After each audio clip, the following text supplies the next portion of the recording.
That felt timely. Mary Bell, who's on this call, she writes copy for me and so much more. So much more. Helps me with strategy, CMO type stuff. And we've grown in our bond so much over the past 6 months or so, a little bit longer. And so she knows to look out for me. So when I get this idea yesterday, I'm like, I'm going to do like a 3-4 hour masterclass on how to be mentally tough. She's like, are you sure you want to do that tomorrow? Are you sure that you've given this enough thought? Are people going to be available? And I was like, we'll find out.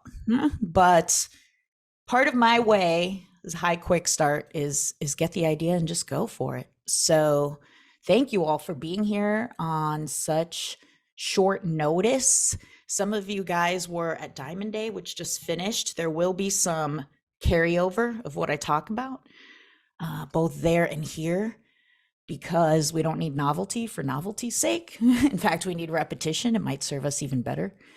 And there's a lot of new people too. So I'm really glad for that. This is going to be collaborative. We'll take times where everybody introduces themselves. Maybe we'll do breakout rooms.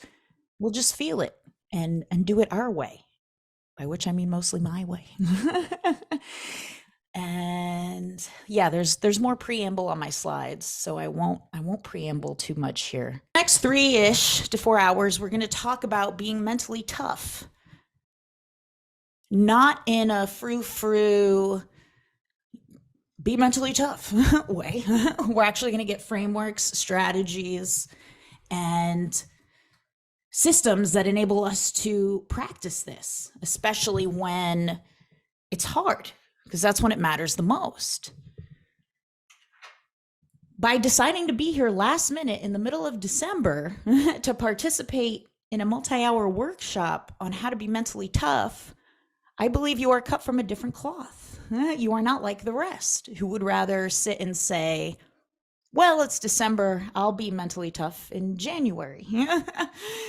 January comes and goes, and if you don't put forth the effort to become more mentally tough, how will you ever get there?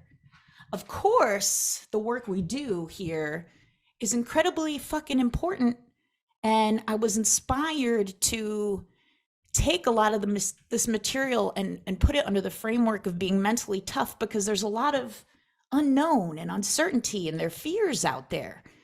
A lot of people who follow me because of copywriting stuff, because I've been a copywriter for a gazillion years. And with the release of, let me put this here so I can be admitting people, with the release of GTP3, and we see what automated and adaptive intelligence can do in the writing world, it's reasonable for people who make their living writing to become a little bit afraid.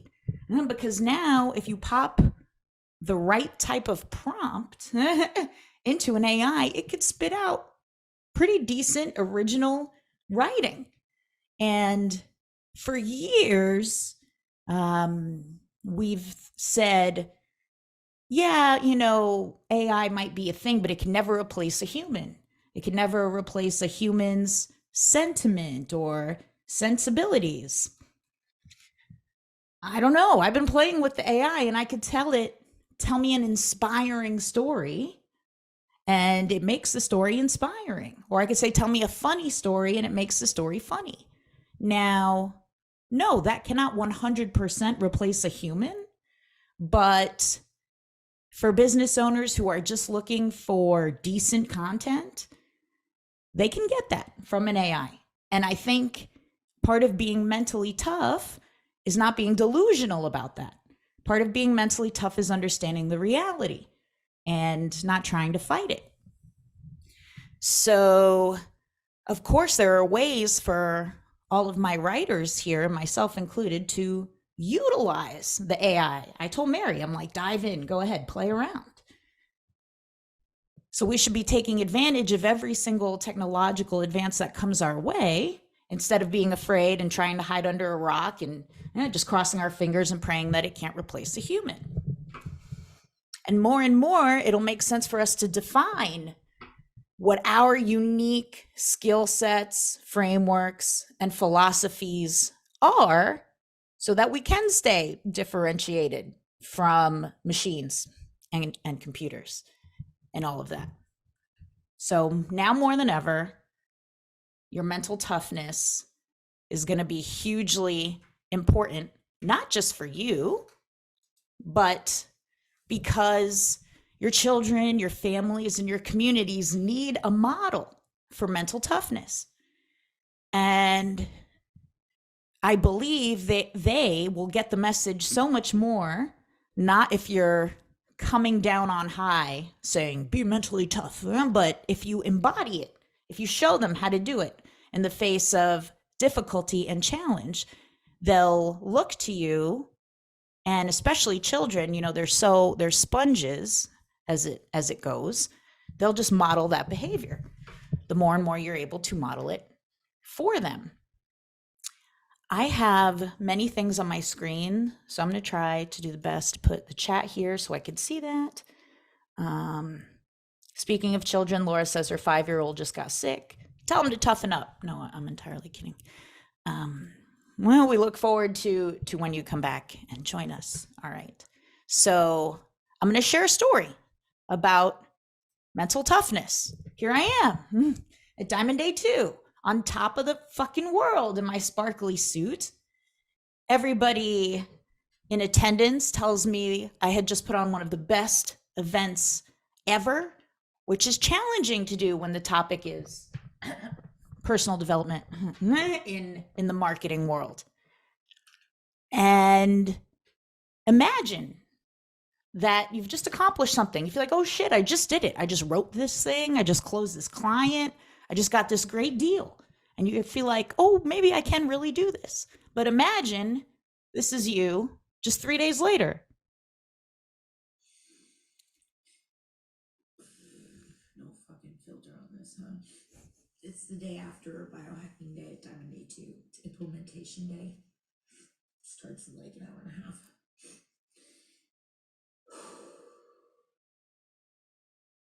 Like, you are emotionally cracked, wide the fuck open. Is the perfect language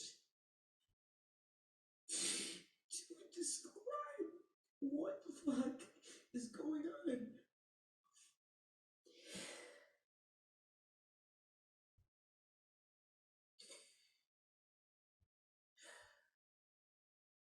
So I'm documenting this moment.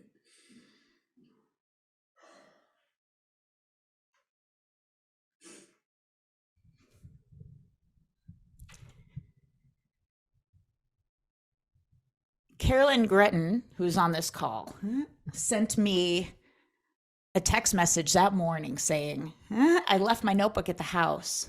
Stefan said I could come get it. Stefan, my husband. And she's like, I'm on the way. And I'm there. My eyelids are swollen as hell. I'm literally tasting my own boogers on my upper lip. And I'm like, oh shit, I gotta get it together. I gotta throw ice on my face, right? I gotta wash my face. I gotta do whatever so that I could appear strong to Carolyn when she got there. And I thought through that, and I decided not to do any of that. I was like, I'll just be as I am, and Carolyn can come and see me as I am. Because for the 3 days prior, she had seen me stomping around on stage, appearing to be a badass, trying my best to be. And I decided that it was important for her to see the other side of it. I think it's important for all of you guys to see the other side of it, because we all go through the other side of it. But we don't often show that part. Oh no, please don't play it again. Please don't. No, once is plenty. Sidebar. Oprah was once told she's too emotional for media. So don't be afraid to share your emotional side. Letting the wall down and not appearing perfect all of the time is part of being mentally tough. And your meltdown, right? Your emotionality may not look like mine. You may not ugly cry like me, but maybe you, when you're in a meltdown, when you're feeling emotionally tapped open, maybe you're just a little bit of a dick, right? Maybe you're just a little bit curt with your family or your clients. Maybe you are late to calls and meetings. Maybe your internal chatter is, oh, fuck it. Oh, fuck it. Whatever it may be. And in my case, I was feeling like I had poured everything I had into this event, into what I spoke about, into the speakers, into the experience, the money I invested. I gave it all I had, and it wasn't enough. Do you ever feel that way? Shit, I'm trying my best, and it's not enough. You're not enough. It's easy for other people. It's not easy for me. That's what was running through my head over and over and over again. How do you feel mentally tough in a situation like that? It starts with this question. How do you come out on the other side of that meltdown where your self-talk is like burying you? It's literally piling pounds and pounds of dirt on top of you. How do you come out on the other side of this sort of meltdown? Do you Google a fucking tactic? Do you think the solution to the meltdown is out there somewhere?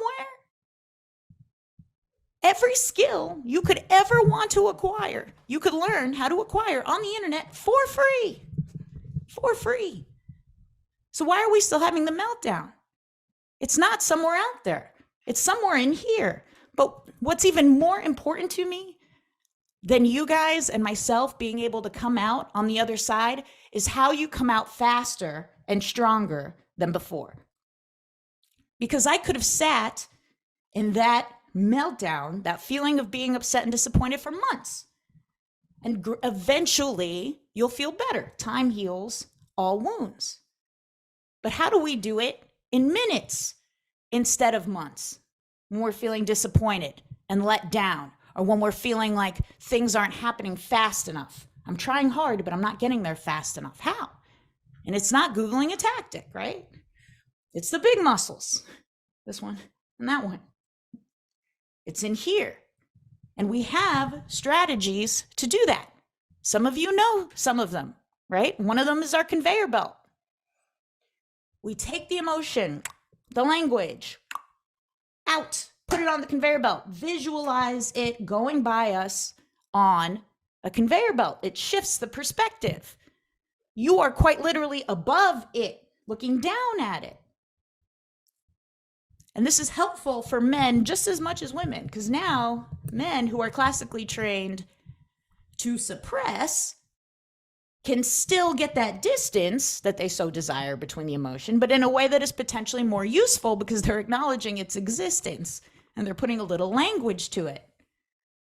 So I'm putting on the conveyor belt, you're not enough. You're not enough. I'm watching it go by. Part of the rules when something is on our conveyor belt is that we suspend the judgment of it. Because it's probably easy for you to say, oh, I shouldn't feel that way. I'm frustrated. I shouldn't feel that way. That might be the immediate response that comes to you. But guess what? You already do. So it's a moot point. Fuck it. Suspend the judgment. Accept that you feel that way and accept that it might be complicated. I felt on top of the world earlier and now I'm wrecked. That's complicated. I feel really grateful and abundant for a lot of the things that occur in my life, yet I'm still frustrated. That's complicated. We do not need to streamline the emotions or try to get them to make sense. They're emotions. It's not a math equation. As much as I wish it was. We're way better off suspending the judgment and accepting the complexity. Some of you guys know I have a complicated relationship with my mother. I think she's a bitch a lot of the time. And I say that. And when I suspend judgment, right? When I suspend the feelings of, Laura, you shouldn't feel that way. Other people had it worse. You have a pretty good life. That's not serving me. Where I can instead accept the complexity and say, yeah, I did have a pretty good life. And my mom's still a bitch. You feel your nervous system begin to relax as you go on this emotional journey and roller coaster with me. We are already getting through the meltdown in minutes instead of months just by accepting the complexity of these emotional systems, not discrete emotions, but systems. And what I'm hoping to do here is bring some actionable stuff to what might feel airy fairy and esoteric, our feelings. But if we don't sort out our feelings, it's very hard to modify our behaviors into what serves us. So we accept the complexity of this stuff. I have no idea where these red lines came from or how I did that. Ooh, I'm good. Do you guys see that on your screens? I don't know if it's you. I think somebody else did that. Either way, it's fine. This is going to be a long, a few hours, so we'll take a break at some point, and I'll try to fix it. Be mentally tough, roll with the punches. So while this is going on our conveyor belt, we suspend the judgment. Judgment is a waste of time and energy. So we suspend the judgment, we accept the complexity, and we examine the utility. Because no matter what, no matter how maladaptive a pattern of yours may seem,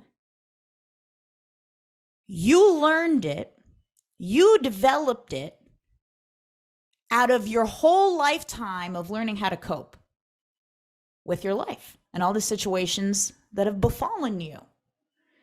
Not just you in your life, but millennia prior to that in your lizard brain. So no matter what, no matter how not serving a thought like you're not enough may seem, there is some utility to it. Trying to keep you safe is a really common one. Don't put yourself out there again. Shit. Do not do that. Avoid scrutiny. Play it safe so you don't get emotionally hurt again. We could say thank you. All right. Thank you for that utility as it begins to move off the conveyor belt. Again, we're growing more and more calm. We're moving through the meltdown in minutes and not months. We examine the utility. We say thank you for protecting me. And now we have to reckon with the limitation. And this is where the products of being mentally tough will enter your life. Your tenacity, your grit. People ask me, Laura, how do you do so much shit? You have a successful skincare brand. That runs on autopilot, by the way. Did $1 million, 22% profit margin in its first year. One woman show, very little help. Facebook ads got shut down. I'll talk about that later. Single source of customer acquisition. And I didn't have the fortitude or the desire to rebuild it. But now we still do between 5 and 10 grand a month just on repeat orders from those customers. And I'm happy with that. How do I do that? While continuing to serve a few copywriting clients, while building Diamond Day Mastermind, while having an almost 5-year-old kid, and my own personal life with its complexities. How do you do all that? Because time and time again, I stare the limitation in the face and I reckon with it. I domesticate the fear of the unknown. I don't say it ever goes away. But if we can domesticate it and acknowledge that we're in control of it, we're able to decide our next action steps. And the more actions we take in the face of fear, in the face of this belief that somehow you're not enough, the more we build trust in our ability to continue doing that. And that's what confidence is. Trust in your ability to complete a task. And we're going to talk more about that in the next couple of hours here. So we got to reckon with the limitation. We got to reckon with the feeling of you're not enough. Because if you guys continue to operate with the feeling of you're not enough, you're pretty fucked, aren't you? It's going to be hard to move forward in the face of adversity if you feel deep down like I'm really not enough. It's going to be hard to get what you want if you feel like you're not enough or worthy of getting it. So how do we reckon with that limitation? As we mentioned, reactions like that come from your hardware. They developed as a coping strategy for you to get you through life, not just in your own life, but the millennia of human life and existence leading up to you. You're not enough. It's easy for other people. It's not easy for you. That's your hardware. Luckily, you have infinite capacity for software. And physicists say this. This isn't me.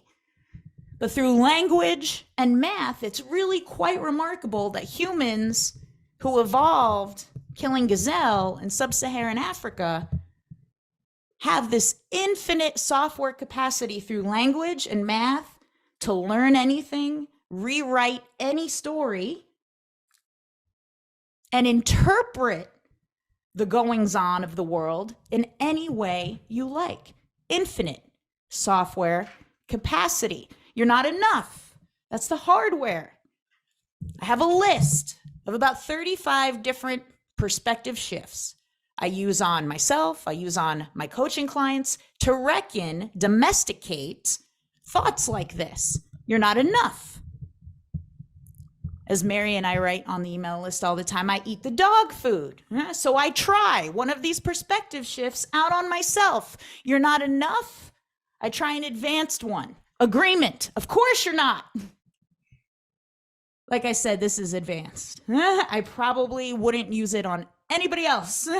Coaching client comes to me and says, Laura, I feel like I'm not enough. I don't think I could look him in the eye and say, of course you're not. But it's me. It's me. So I try it out on myself. Of course you're not. And my brain, in its big, beautiful, infinite capacity, automatically responds, you're not enough. Of course you're not. You're more than enough. You're more than enough.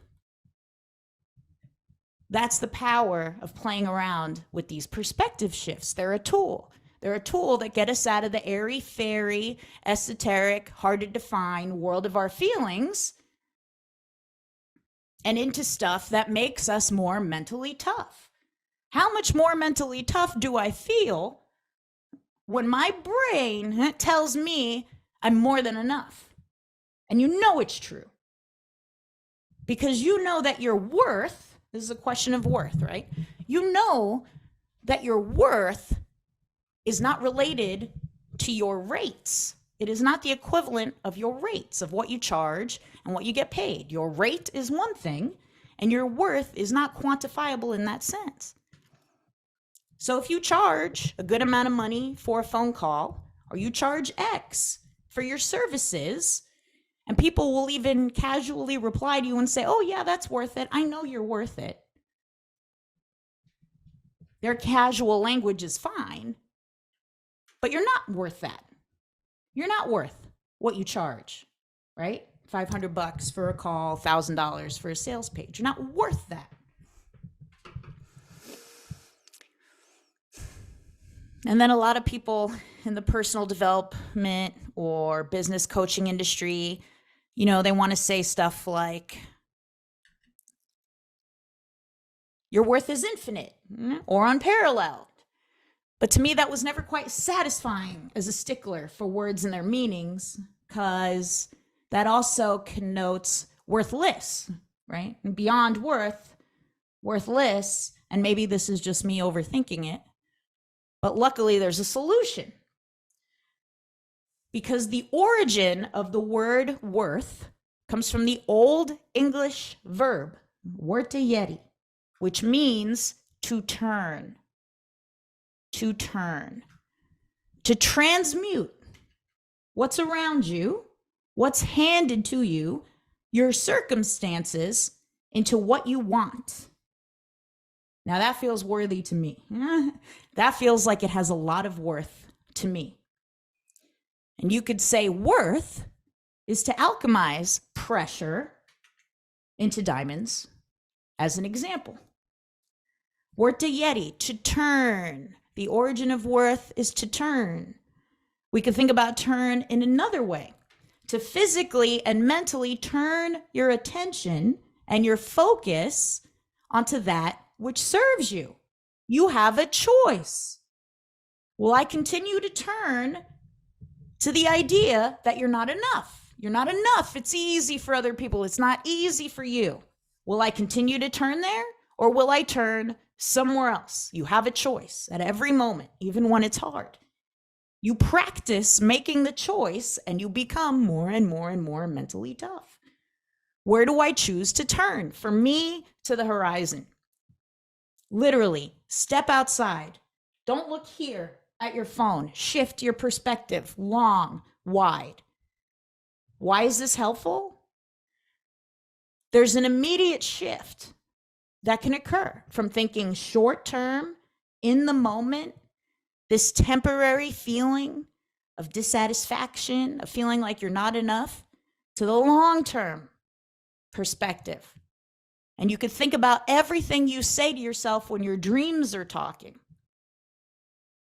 not when the negative voice is piling its dirt on you and burying you.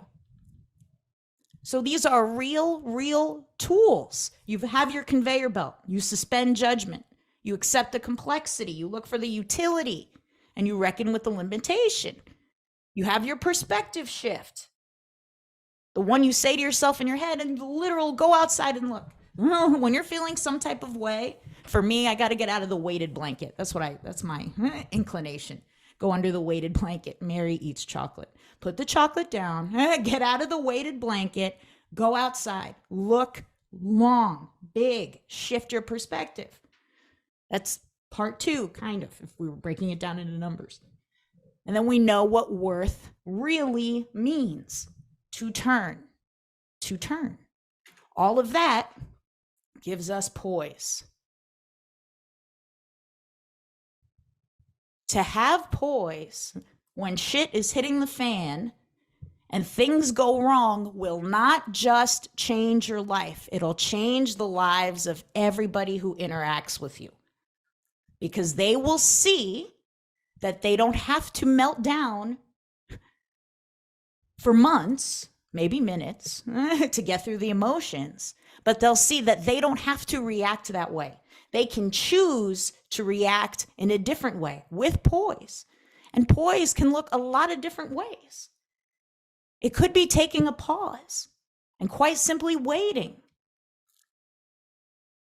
Let all of those feelings, all of those stories you're telling yourself be for a moment. You don't have to react.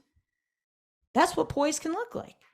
Poise can also enable you to ask the question, what will you try next? Okay, I tried this thing.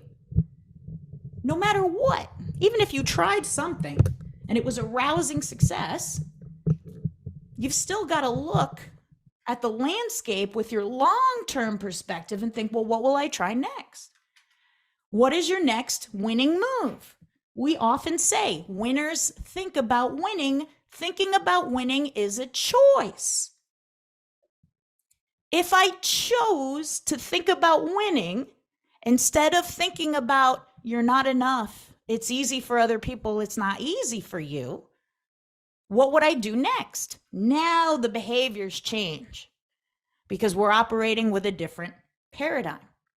If I chose to think about winning, what would I try next? This is what we do over and over and over again. And as we walk that trajectory with our long time horizon, we end up closer and closer to what we want. And in a large fuck all of a nutshell, that is why we're here. To learn more of those processes, practices, perspective shifts, questions you can ask yourself. I give you tools, but I don't really give you answers, right? I give you examples. I hope to be inspirational.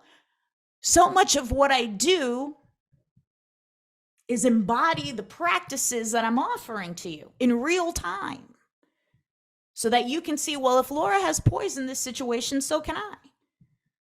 Because I'm a motherfucker in my own head. I am a motherfucker in my own head. I swear to God. The shit that I could tell myself is unreal. The stories I could have. Somebody could look at me like, and I'm like, what the fuck was that? Like, I could be so quick to just get wrapped up in that hardware type of reaction. So if I can do this work constantly, you can too. So that's why this whole masterclass has a lot of intentionality behind it. And for those of you guys who are at Diamond Day, you heard this story in a little bit of a different framework. I related it more to legacy. I'm going to bring up legacy here too, because thinking about your legacy is a way to zoom out that perspective. If you're thinking about the legacy that you want to leave to your kids, your family, and your community, those minor hiccups or those stories where you're not feeling like enough hold so much less significance because now you've got the long-term game that you're playing.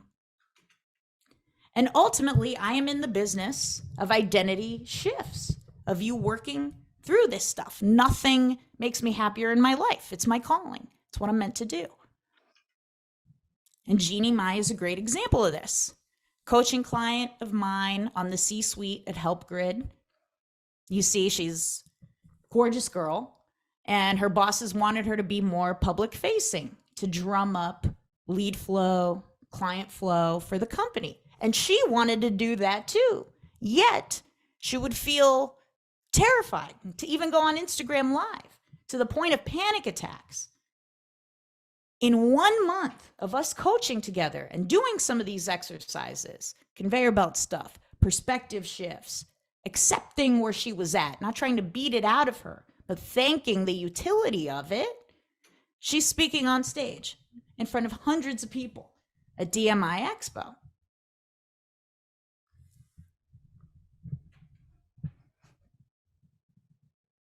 It's fucking awesome. In 1 month, the transformation that can occur when you're willing to do the work. And when you're willing to do the work again and again, if in 10 seconds it doesn't work yet, we got a lot of hardware. The hardware is powerful. It never goes away. We domesticate it. So sometimes in 10 seconds, you don't get the result you want. But it's like a muscle. You keep working it. And gradually, those identity shifts occur. In the moment, it feels slow. But when you look back, it happens more quickly than you ever could have imagined when you're consistent with doing the work. All of this shit is really fucking important because, not to be bleak, but ultimately we're going to die. And that makes us the lucky ones. Most people are never going to die because most people are never going to be born. The potential people who could have been here in my place, but who will in fact never see the light of day, outnumber the sand grains of Arabia. Certainly, those unborn ghosts include greater poets than Keats, greater scientists than Newton. We know this because the set of possible people allowed by our DNA so massively exceeds the set of actual people. In the teeth of these stupefying odds, it is you and I, in our ordinariness, that are here, we privileged few who won the lottery of birth against all odds. That's a Richard Dawkins quote. Incredible biologist, most known for being an atheist. I'm not an atheist like that. I'm more agnostic. But we don't have to agree with every single stance somebody takes to quote them and acknowledge the times where they're quite fascinating and brilliant. So what does that mean to you? The potential people who could have been in your place, but will never see the light of day, outnumber the sand grains of Arabia. It's in the teeth of these stupefying odds that you and I, in our ordinariness, are here. We privileged few who have won the lottery of birth against all odds. What does that mean to you? It means you're lucky by birthright. You are born lucky. To be born is to be lucky. Knowing this, I ask you, if you could try anything in the world, what would you try? Just try. If you could engineer your way into trying that with micro steps, what would you do first? What would be your first micro step into trying what you want to try? Newsworthy fact, it rained the other day in Arizona. It rained here. And I was in the car with Eden and we drove through a puddle and the puddle splashed and it hit her back seat, side window. She says to me, "Oh my God, next time we drive through a puddle, let me know we're going to do it so I could be paying attention." She wanted to make sure she saw that puddle. And that's like the magic of children, right? They also shift your perspective. And I realized, oh yeah, she hasn't seen those puddle splashes many times. Shoot, being born in Vegas and living in Arizona, well, she was born in New York, but she lived mostly in Vegas and Arizona. She probably hasn't even seen it 10 times, those puddle splashes, maybe not even 5. What haven't you seen? Hundreds or 10 or even 5 or even 1 time that you want to see? These are real, sincere questions that I want you to think about. And I want you to answer them with time. I'm going to talk more about that in a second and how you'll get the most out of the next few hours we spend together. It's by really opening the loop on these questions. Because when you have the answers to these questions, you have North Stars, you have guideposts, you have filters now through which you can make decisions and decide to think certain things. Does this thought, does this decision, does this option get me closer to trying what I want to try? Does it get me closer to seeing the thing that I want to see? No? Sweet, I could say no. You're so much more empowered rather than going at the mercy of all the noise, because there's a lot of noise out there. That's nobody's fault, just the state of the world. But this will give you more of the mental toughness to decide which decibels of noise you want to be listening to. Because the answer is not all of it. If you listen to all of it, you're fucked. You won't be able to do shit. So you have to decide with intention what you want to be listening to. And these are good filtering questions to help you make those decisions. It's going to be different for each and every one of you. What if you could pursue that, if you could pursue seeing that or trying that as your truest self, because seeing what you want to see, making the effort to try what you want to try is part of your expression of being your truest self, right? So if you could express as your truest self and still be loved, what would that feel like? What would that look like? What would you be trying?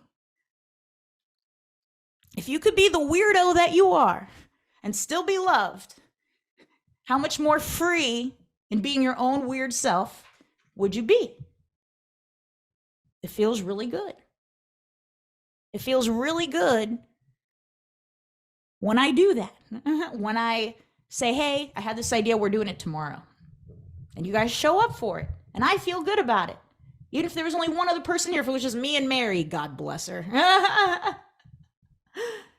It would be okay because I would be expressing myself, the fullest expression of myself, doing what I want, doing it my way. You all have the ability to do that. And God damn it, you deserve it. And you're lucky by birthright to try it. And speaking of pursuing what you want as your truest self and still being loved, we come back to Eden. Right after my meltdown, which you saw earlier, I walked in to her playing dolls with her dad, Stefan. And this is not the best photo of it, but what's happening is she set up all of these little dolls to be an audience. And she took this big doll, and the big doll was talking to them, just like she had seen me do on stage when she came into the room at the very end of Diamond Day 2. And if I wasn't crying before, I was crying after I saw this. And I said, Eden, what's she saying to everybody? The big doll goes, love yourself, go after your dreams, and take care of your nails. That was it. That's Eden's translation of what she saw me saying at the end of Diamond Day 2. Holy shit, right? All of my cracks the fuck open. You're not enough. You're more than enough. You're more than enough for her to get that message, for her to feel that embodiment. And in that beautiful child's brain, you want to talk about infinite capacity. No layers of bullshit on top of that yet. She's like, of course I could do that if I want. Of course anybody can. Of course everybody should live their dreams, love themselves, and take care of their nails. Of course. Working to upgrade your family's life like that through your own mental toughness requires absolutely no justification, does it? But you have to be the ambassador for them to get the message. If you don't do the work, and if you're not the ambassador of whatever you want to be an ambassador of, how will they get the message? If you stay stuck, how will they get the message? So another question, what do you want to be an ambassador of? That's what legacy means, by the way. Comes from the root word to be an ambassador of something. So when you leave a legacy, you have been a successful ambassador of something. And who do you want to be that ambassador to? Of course, your family. Of course, your kids. And who beyond that, right? Other guys, other gals who've had similar backgrounds to you, who have overcome similar challenges to you, who have similar interests to you. Those are great groups who are screaming and crying out for leadership right now, for people who embody this stuff, for noise that they could actually decide to hear that would be helpful to them. And when you do all that, you become more and more unrivaled. Unrivaled means unable to be contended with. Nobody can beat you at being you unless you hold yourself back from it. We're going to talk more about that in a little bit, because the more and more you are yourself, the more tough mentally you become, because other people can't fuck with you being you. You have more and more command over your field, the work you do, who you are as a person, how you show up. And this very truly, tactically applies to everything. When you know what you want to be an ambassador of, and when you're able to work through the bullshit that comes up for everybody that gets in the way of that, you're way more unrivaled in your messaging, the content you create to promote yourself, your brand, your offerings, your products, your business, the way you communicate with your family, your sales processes, when you don't eat shit, you don't bend over backwards, and you don't take bad deals because you know who you are and you know what you're working towards. The way you lead your team, they're inspired and they're motivated by you because they see you doing the thing, not because you're perfect, not because you're on a cloud on high, but they see you doing the work and they become more inspired to do it too. And how you grow your business overall, not listening to all of the noise, deciding what's best for you and where you're at. And there will be more questions over the next 3 hours designed to help you get there. You have the answers. I fucking don't. I have pretty decent answers for me. And that's because I ask myself these questions all the time. And I write down the answers over and over again over time, understanding that things change. There is no dissonance when we change our mind. We reserve the right to change our mind. Things are not set in stone. And that's why I believe everybody needs this. And those who were called to come attend, hang out with me for a few hours, last minute, understand the value of it the most, for which I'm super grateful. So we'll continue to go through more ways to be mentally tough and in turn relentless in pursuit of what you want and unstoppable to get there in a world of noise. How do you rise above? My commitments. Shifting into being a mentally tough person is not just possible, but with your buy-in and commitment, the ongoing work, it is inevitable. If you do enough bicep curls, you'll get a big bicep. That's the work we do here. And in order to get there, we reckon and domesticate, not eliminate, domesticate those blockages and facades, especially the facades. Because I personally know pretty much every single one of you on this call, and we're masters of the facades. I would be a master of putting the eye patch, the cold patch on my eyes and greeting Carolyn when she came to the house that day with, fuck yeah, let's fucking go. We got this. I could have done that no problem.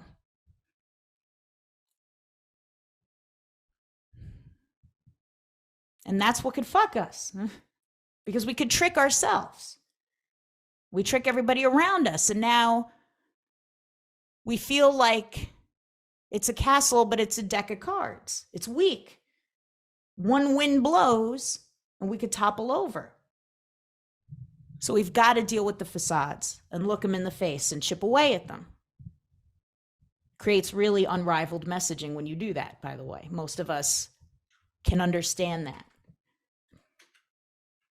So we will at times repeat, at times learn new ones and share with each other. This is great that there's 16 of us on here because we could get really collaborative. Honest approaches to being a successful human. And my bicep curls for that I call mind frames, the conveyor belt, the perspective shift, poise, luck by birthright, just a few of them. We define mind frame as an empowered way of viewing the world and yourself, so you take strong, effective, efficient actions that lead you closer to your goals. It differs from mindset because just like a frame for a picture, you can choose a different mind frame at any time.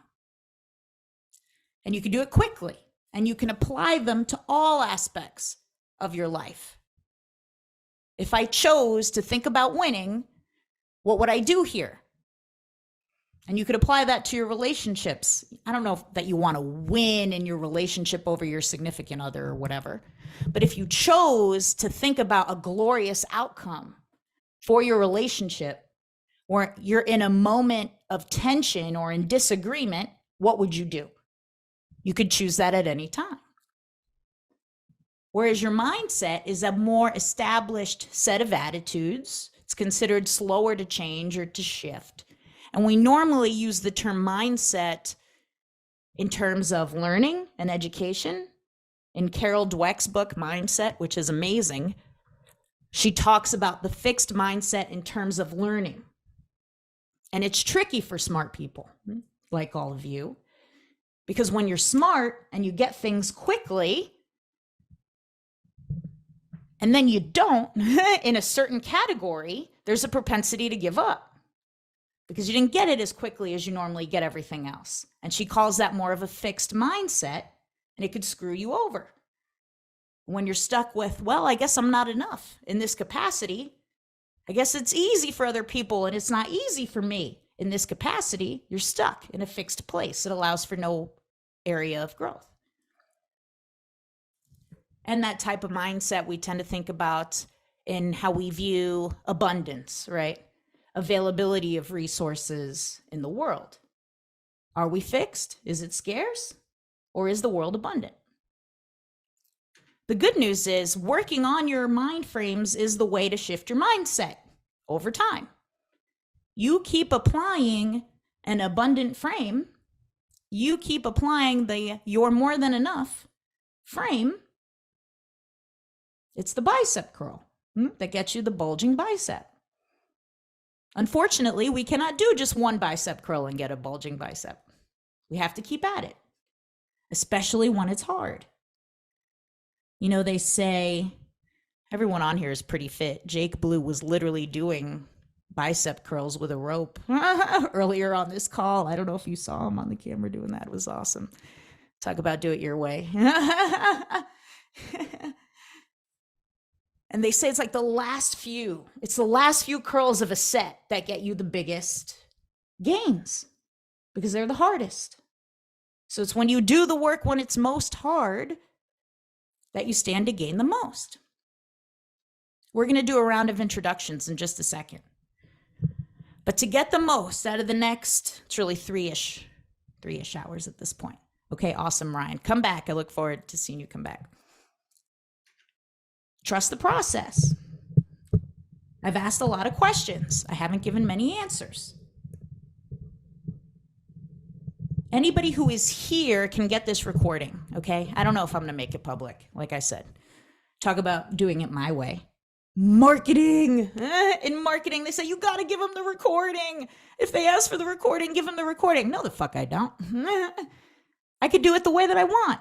When I posted this on my story without the link, could you imagine? I said, you have to go find the link. I would rather my person take a minute or two to find the link, sign up with intention, do the micro step of getting here, than me making it super duper easy for them. Lest they take it for granted. I could do it the complete opposite way next time if I want. You can do it your way. Trust the process. Everything I do has intention. And the way I find most people learn from me is through osmosis.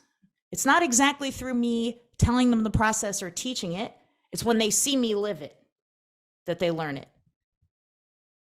So by being here, I hope that you get some of that osmosis. Just like Matt Gill. Matt Gill, incredible producer, AV expert, live event expert, virtual event expert. A lot of you know him. We love Matt Gill. Matt Gill came up to me during Diamond Day 3, and said, Laura, I was so in my shit yesterday. I was in such a bad place. I had self-doubt. I was down on myself about tech issues and things going wrong, all this shit. He's got business partner issues, a lot of stuff. He just moved to a new place. It's a little bit lonely. And he was like, and I put all that shit on the conveyor belt. And I went to the gym. I physically moved my body. Physical toughness is important for mental toughness. We're going to talk more about that in a little bit. He's like, and I fucking felt better. It worked. Doing the work worked. And he showed up like a dynamo rock star, as he nearly always does, and kept executing and kept working. He got through his shit in minutes, not months. It's simple, but we just have to do it.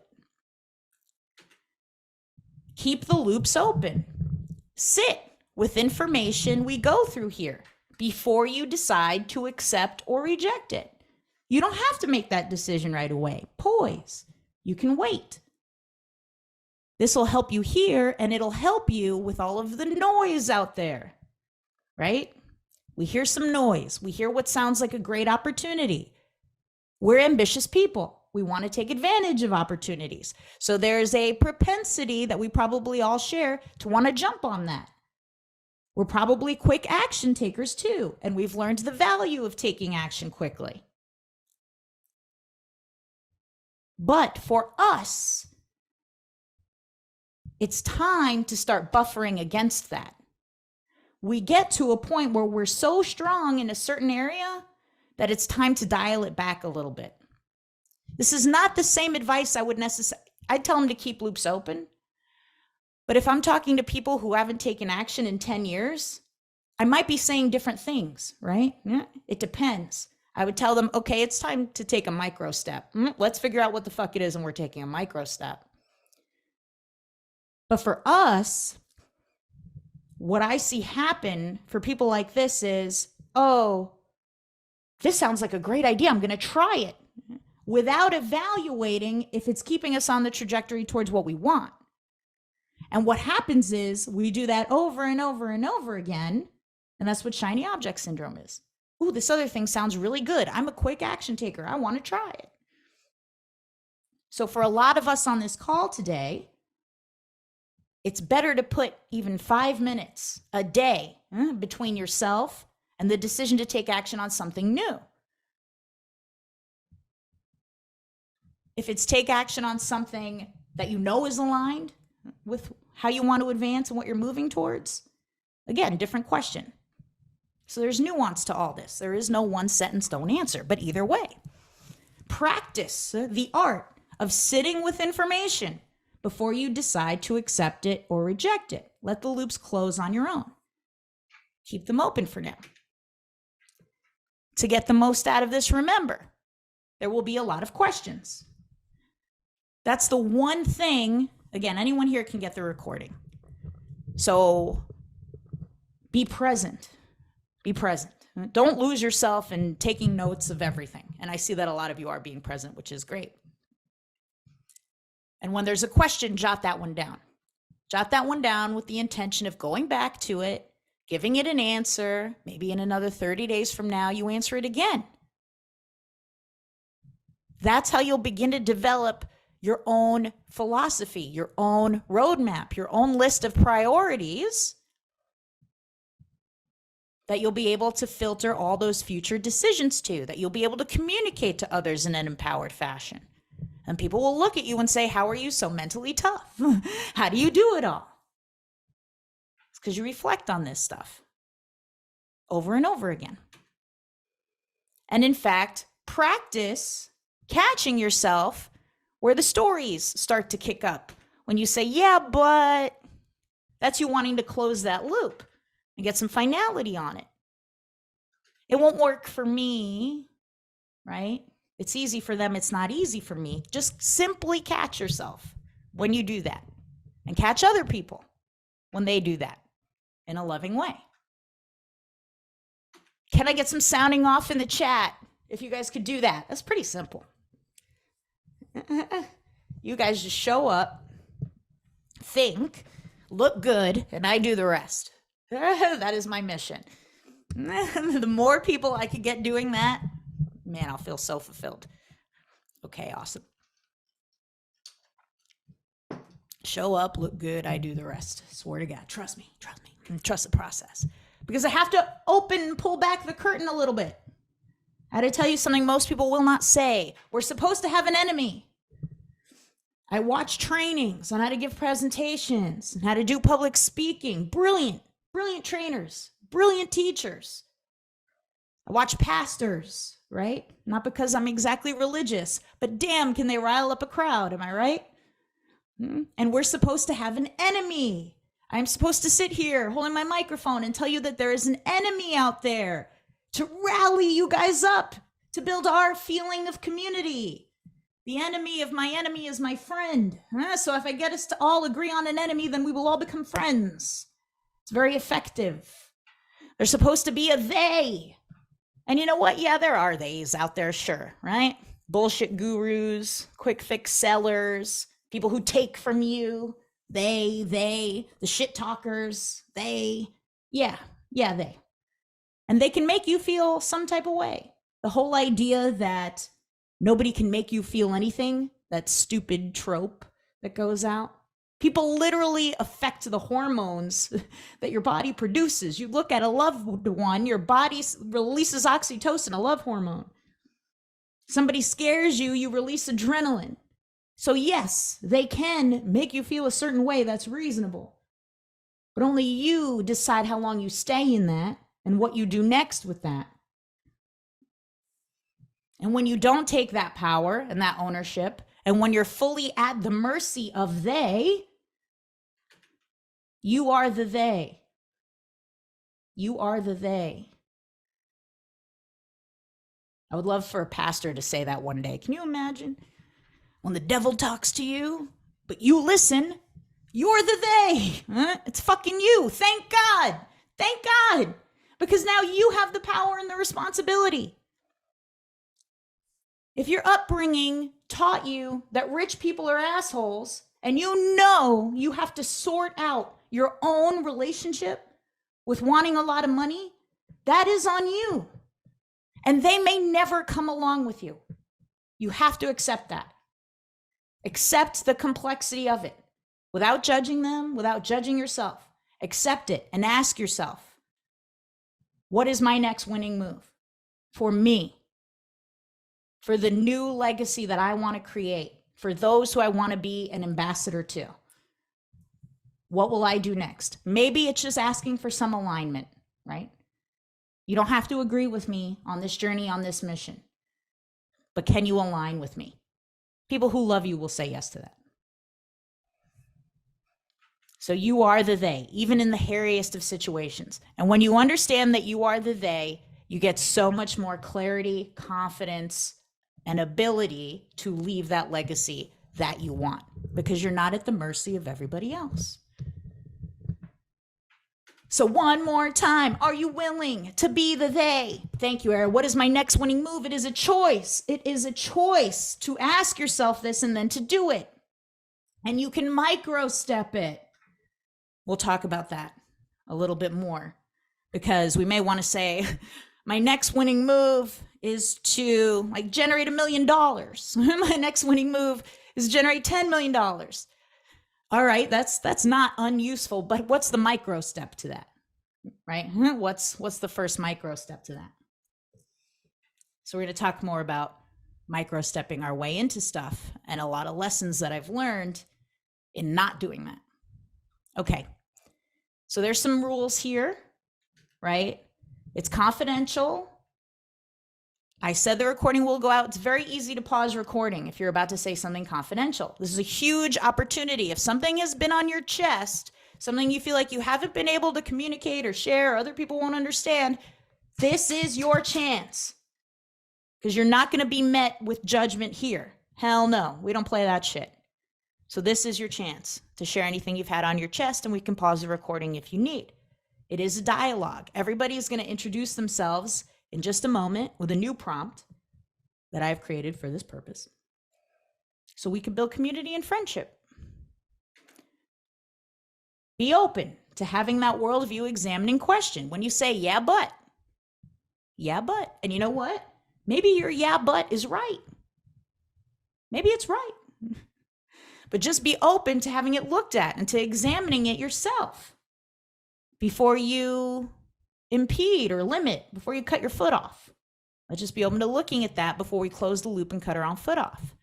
The more you participate, the more attentive you are, the more you'll get out of it. These are bicep curls. The more curls you do, the bigger the bicep.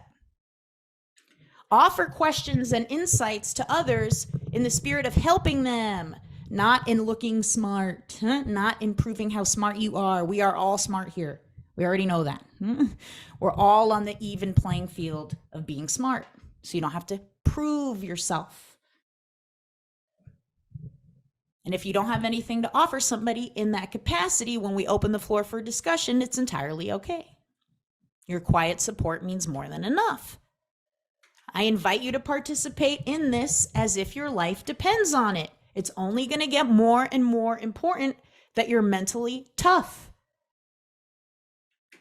And you will be an ambassador of something no matter what. No matter what, you're going to leave a legacy to the people around you. So do you want that to be not meeting your dreams? Hanging out on the couch? Giving up, saying they screwed you? They held you back forever? Or do you want to be an ambassador of what really matters to you? And getting more and more clarity on that over the next couple hours here. It is your openness and your willingness to keep those loops open and revisiting those questions even after today, right? Maybe doing it again in January as we move to next year. That will get you the biggest return on your time, which is what you're investing here. It's the biggest ask I could make. It's the biggest ask I could make. Somebody I really care about invited me to dinner. And of course, I really care about them. So I said yes. But for a split second, I thought, oh, I'd rather get you a gift because my time is the biggest thing they can ask of me. Like, man, if I could just get them a gift, it'd be so much easier. But I love spending time with people I care about. So I caught it. So imagine yourself 60 days from today. You've implemented what you're about to learn. You're so much clearer. Your mindset is your own. You're using mind frames. You're giving yourself perspective shifts. You're looking out to the horizon. You're more able to communicate what's important to you. You're more able to tune out the noise. You're less afraid about the future. You're more confident because you've built your trust in doing what you say you're going to do, because you micro step and you do it and you look back and you say, hey, shit, I did it. You're getting through meltdowns in minutes, not months. That's what's going to happen as we finish this event today in this masterclass. So one more time, are you ready? Blast me off in the chat, my extra version. I'm an extrovert. I feed. Let's fucking go. Thank you, Jake. Thank you, Carolyn Squared. Keisha. Thank you, Mary. Okay. So I'm no Zoom expert, but we're going to do a round of introductions with this question. How will you know? That's a perspective shift. It's presupposition. It assumes you will know. I'll tell you guys all my secrets, you know. How will you know when you've achieved mental toughness? We just take 1 minute per person. And the order in which I want to do that is if you could use the raise your hand function on Zoom here. And I'll just go in the order of people raising their hands. How will you know? And of course you'd say like, hey, I'm so-and-so, I do this, you know, whatever. How will you know when you've achieved mental toughness? All right. Carolyn Gretton, take us away, my love. Hi, I'm Carolyn Gretton. I'm a copywriter, and how I will know when I've achieved mental toughness is when I am freaking, just unstoppable. Stuff comes up and I'm getting past it in minutes rather than months. I can pivot when I need to pivot. I can take pause when I need to take pause, but not for too long, and continue moving forward. That's how I know that when I've achieved mental toughness. Amazing. And I want you to, when you get the recording, watch you saying that back, because I already feel it like in your body. It's already happening a little bit. But write that down and keep it somewhere close by. I will. Thank you. Erhu. Oh, Hi, everyone. I'm making dinner with the kids and listening. So, excuse the noise in the background. But yes, I'm Eru, email copywriter and list manager. And for me, it's when I stop procrastinating and actually take action on the goals that I set for myself, because I know a better life is waiting for me when I hit those goals and keep going. Awesome answer. And micro steps may help with that. There are different reasons we procrastinate. Sometimes it's a perfectionism reflex. You want it to be perfect, so you don't get started. You're afraid of disappointing people, so you don't get started. So I think micro. Disappointing myself too, sorry. Yes, disappointing yourself. Oh, nothing to be sorry for. So there's a lot of woo-woo, rah-rah stuff we could say about procrastination, but very tactically, I think breaking it down into even smaller steps. So we'll talk more about that. Mike Hayes, how will you know when you've achieved mental toughness? I think for me, and you asked everyone else what they do. I work in customer service. I have done for far too long. I'll know I've achieved mental toughness when everything that can go wrong does go wrong, and I don't panic, I don't freak out. You're right in what you said earlier that we as men, we're taught to, I guess, suppress our responses. And to a degree, that's useful. But inside, a lot of the guys that you see calm, you're like ducks, you know, calm on the top, frantic beneath the surface. And sometimes it gets too much, and you find yourself as a husband or a father snapping at your kids or your wife or both. I've had a heck of a year. Most things that could go wrong have gone wrong and are going wrong. This is the time for me to learn about and to achieve mental toughness. When I've got it, when I've achieved it, I'll know because I'm able to, as Kipling said, meet with triumph and disaster and treat those two imposters both the same.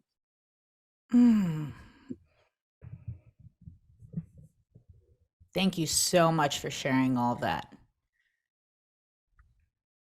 Yeah, we really love that.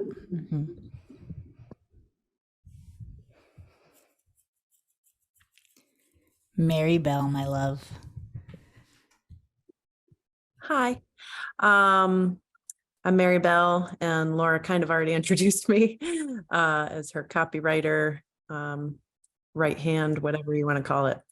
I'm going to try to put this into words because I haven't really thought about this question, but obviously I've been working on this stuff for a while with you, Laura, as my coach.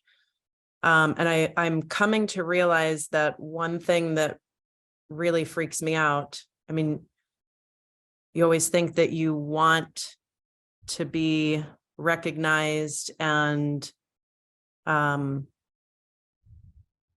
I guess recognized is the best word for it, but I'm realizing that when I am recognized or praised or like given a lot of that kind of, I don't know, attention, it freaks me out because it has happened before and it's been ripped away. So for me, mental toughness, I'll know that I've achieved mental toughness when I can receive those things and not be freaked out. Well, I guess I can still freak out, but just not self-sabotage, because that's where I typically go. And where I can just get through the discomfort of that. And also just like have that sense of knowing that whether it gets ripped away or not, it's worth a fucking shot. Hell yes. And that recognition coming from other people will always, you know, feel good or scary or both at the same time. But what won't go away, hopefully, is your acknowledgement of it for yourself. You realizing, hey, I'm doing this work. And even when people have short memories, dude, like other people have short memories, no matter what you've done for them. And that's fine. That's just the way things are. So getting that from you, and then even in the moment of torment, like, oh, I'm still doing the work, even though I'm tormented right now. It's part of the work. It's an opportunity for the work. We'll keep on that. Thank you for sharing that. I didn't know that. You know, it actually occurred to me the last night that I was in Phoenix, and I really reflected on why something made me so uncomfortable, and I realized it. Yeah. Thank you for sharing. Carolyn Santo, it's nice to see you. It's been a while. Hi there. Thank you. Yes, it has. And I already think I'm pretty mentally tough, but what you just said triggered something in me.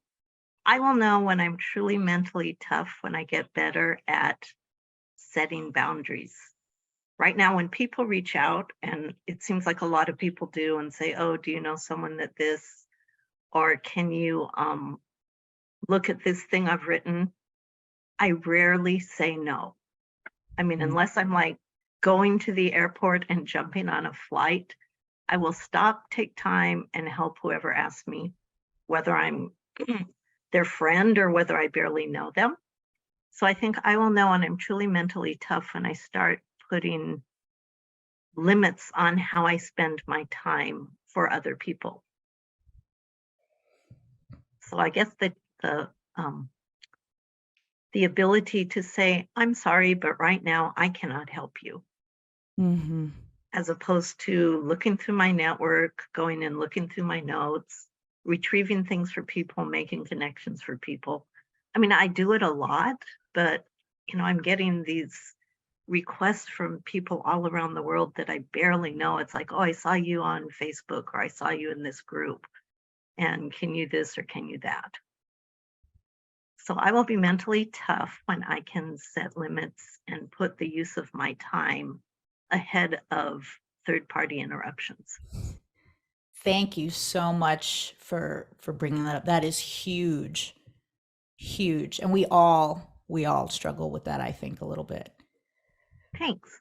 Yeah, thank you so much. I'm gonna make a note because I have rants. I have rants about that I want to not forget. Stop sharing for a moment and make a note. Boundaries. Because that's another area where we could do rah rah roo roo stuff. Like, your time's the most important thing. Yeah, we know that.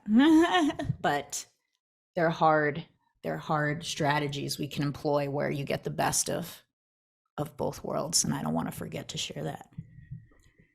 Keisha, how will you know when you're mentally tough?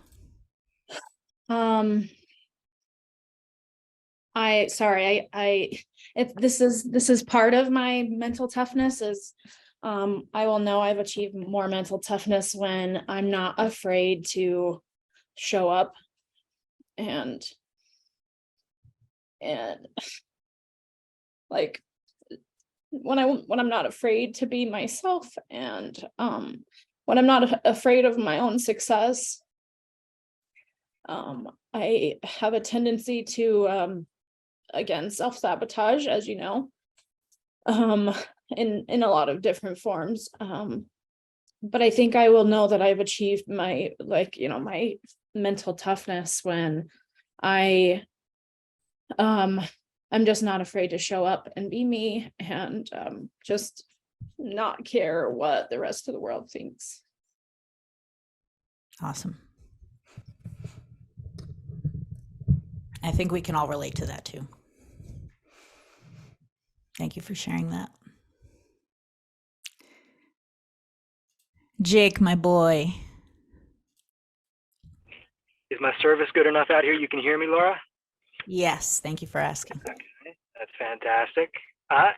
Mental toughness, for me, it's like a journey, right? It's hard for me to imagine reaching the point where I'm like, oh, I'm good. I don't need any more toughness. But so when I think of it, the moments that I've been most stretched and challenged the past couple of years are when I've started my adventure guiding business. I brought some people up to Alaska, and being a leader for the first time with all those people together and like seeing the conflict happen, I have never been more stressed. I didn't sleep for like a week. It scared me so bad, like to show up for all that.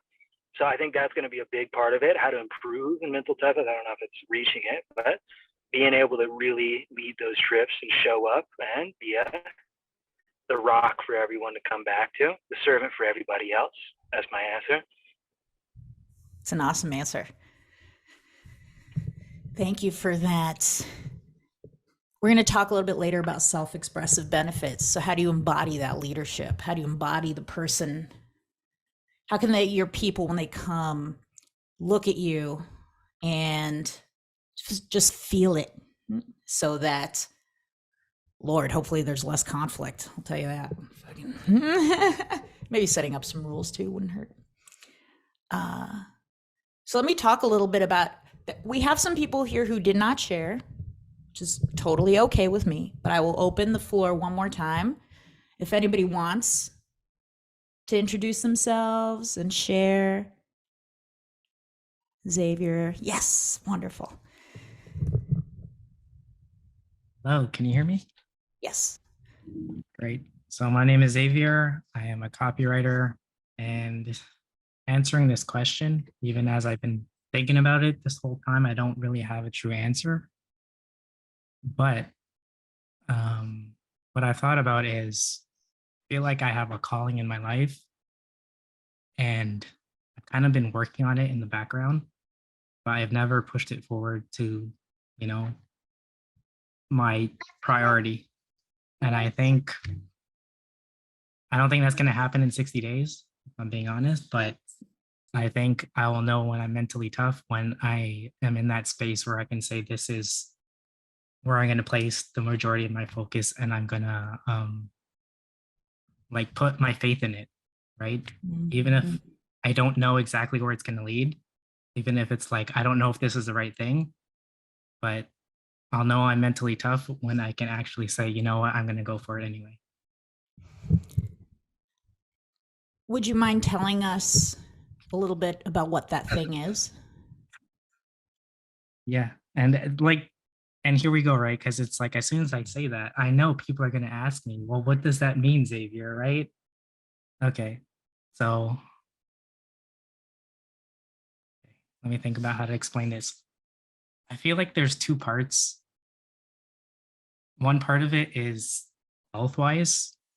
In 2013, I discovered a raw food diet, and I dove into that world, listen to the people, listen to their stories, and see like how much it's helped people. And my father, he injured his knee, he injured both knees. He has, complications from hurting his knees. He's in pain a lot of the time. And I was thinking, if I could get him on a raw food diet, if I could get him to try it, I'm sure I could release some of his pain, if not all of it. But I have not been able to do that. But I said to myself, you know what? That's part of the reasons why I went into copywriting. Is like, I want to help people. Not many people know about this way of life, but I'm sure it can help people. I need to learn copywriting to craft a message that will connect with people and at least provide the opportunity to learn about it. So that's one of the reasons why I learned copywriting. So that is part of it. The other part of it is spirituality. Gosh, I'll just keep going. You know what? Because we're in a sharing space, right?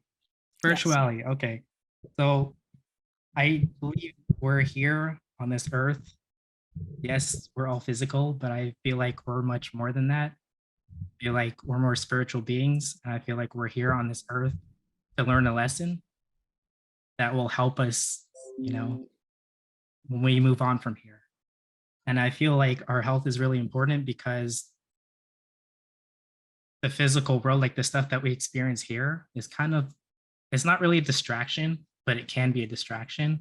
And that's why I believe if people are healthy, right, if there's less distraction on their body, their pain, and how they're feeling, they could tap more into their spiritual side because it's not holding them back. So it's kind of two parts to that. But talking about this stuff, I'm not the most comfortable because either you resonate with it or you like look at me like I'm absolutely insane, right? And like I don't mind it, and I do mind it at the same time. Like if somebody looks at me like I'm insane, it's like I place judgment on myself. I'm placing less judgment on myself now, but that is, I guess those are some reasons why I haven't fully like dedicated myself to doing this more or fleshing everything out. Even though I have the questions, it's like I have the questions that I should answer, but I've been afraid of going through and answering the questions because, I don't know what the answer is on the other side, and I don't know where it's going to take me. And obviously the unknown is scary, right? So I hope that made sense. It made a lot of sense, right? Everybody in here made a lot of sense. It probably makes more sense than you realize. In fact, every piece of it sounds incredibly interconnected, and there's a huge logic to it. And first of all, the more you share it, the more you'll get used to sharing it, and the more real it'll become. And look, picture Elon Musk, right? As a young person before he was a billionaire. No matter how you feel about him now, I'm sure a lot of people thought Elon Musk was weird when he was young. I'm sure they thought he was a weirdo. He wasn't quite like everybody else. Then he becomes a billionaire, and now he's eccentric, right? Now we look up to that, right? Now we idolize it. But he was always weird. It's not that he was a billionaire and then became weird. He was always weird. And I say that to give you courage in showing off some more of your weirdness, even though, quite frankly, none of what you said was weird. I mean, a lot of us know about a ton of different alternate health strategies. You know, we got people who will strap electrodes to their forehead. They'll go 2 atmospheric levels underground, and they'll jump into 30-degree water. Like, a lot of your people here will do a lot of weird shit. So none of Roth, that ain't weird. That's not weird. So the more practice you get sharing it, the less and less weird you'll feel. And if some people will think you're eccentric, thank God. I would say that's an indicator that you're on the right path if some people think you're eccentric. And one more thing, because I think the wanting to help your dad piece is really important here and not to be overlooked. And it sounds like you've encountered resistance from him, and that might be part of what's holding you back. As much as we want to, we're not here to fix our parents. We're here to fix the people after us. Our parents, it would be very, very rare for our parents to let us fix them. Generally, they won't. So we accept them and we honor them. If they want to come on board, they will. But we can probably never make them. It's a losing battle. So I would turn your attention to the people after you and not the people before you in that capacity, and just accept. Just accept. And it was actually a grandmaster, like black belt martial artist, who taught me that. And this guy, his name is Dr. Mike Leone. He's amazing if you could find any of his stuff on YouTube. And he leads these retreats. He fixes people's bodies. He makes them do weird shit, like they move this, like to get the blood flowing like 120 times, all this wild stuff. And I immediately think of my dad, because I always want to help my dad. He's my preferred parent. And I always, anything, like, Dad, you got to cold plunge. Dad, you got to do this. And Dr. Mike was like, you're not here to save your dad. You're just not. And if Dad wants to come along, he will, but you won't be able to make him. There's a whole dynamic. You know, your parents were meant to parent you, not you them. So hopefully that sets you free of that just a little bit more. Again, a gradual shift is huge. We'll take that. And to focus on the lineage after you and not before you. Eru, I saw your hand come back up, and we got you, Xavier. We got you on this shit. We'll talk about micro stepping too, by the way, because that'll be important for you. Eru, my love, did you have something else? No, sorry, I'm putting my hand down. I didn't realize I put it back up. Okay, cool. So let's talk, because I've got nothing officially prepped on this, but I think it's really, really important. Boundaries. How do we set the boundaries? If we put something like that on our conveyor belt, we accept, first of all, that this is something that's important to us, and there's a lot of utility there. You know, we're taught to be kind, we're taught to be generous, we're taught to give. And when you step into the marketing world, we're bombarded, provide value, provide value, provide value. And nobody tells us where the line is. You know, nobody tells us where it's too much. And for example, one of my mentors is Joe Polish. A lot of you guys know of Joe, right? Founder of the I Love Marketing podcast, Genius Network, Genius X, Genius Recovery, VR companies. He's invested in a bunch of shit. Really successful entrepreneur marketer guy. And I would watch Joe, and Joe would warn us against the takers, you know, be careful of the takers. And for a long time, I thought, Joe, you're just old and jaded. You know, people don't take like that. Like, most people are giving. But the more and more lived experience I get, you know, and on our own come ups, the more and more people come out of the woodwork and they want to take something. And if you're a giver, it could be quite shocking that strangers ask you for help and they don't offer you shit. And they expect you to help them. The two tyrants of leadership are scrutiny and expectation. First, they will scrutinize you. They will criticize you. They will put your moves under a microscope. They'll say you're weird. That's the first thing they'll do. And then they'll expect something from you. Like, loan me some money, or help me out, give me advice. I want to start my own thing. So you could take, first of all, it's a good indication. If you're being scrutinized, it means you're on the right path. It means you're stepping up into leadership and you're facing one of the tyrants of it. But how do you protect yourself tactically in your energy? For Carolyn's example, I have 2 ideas, maybe even 3. And anybody, whatever you find useful, take it. And whatever you don't, leave the rest, as I say. The first thing I was taught to do when people ask for help is you give them a free resource. You say, go listen to this podcast, go read this book. Something that they have to put forth effort into. And you could welcome them. Again, modulate this to what feels best for you. You could say, after you've read this book, come back to me.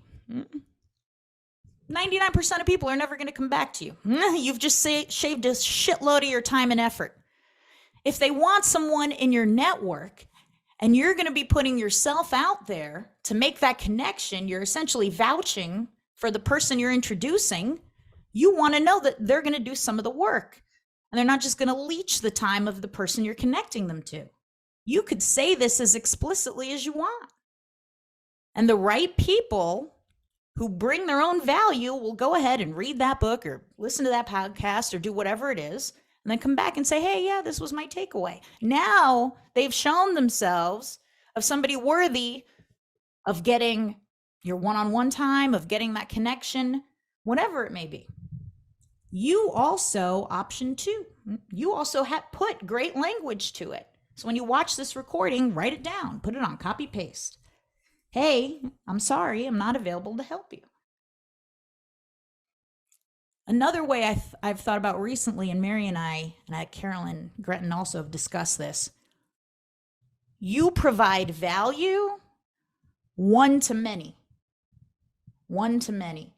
So you can create content, write a post, film a video, go live, whatever format you like to create free material. That is how you provide value. One-to-one, when somebody wants your time one-on-one, that's the work you do. Insofar, it's in alignment with the work you do. So you say, oh yeah, that's the work I do.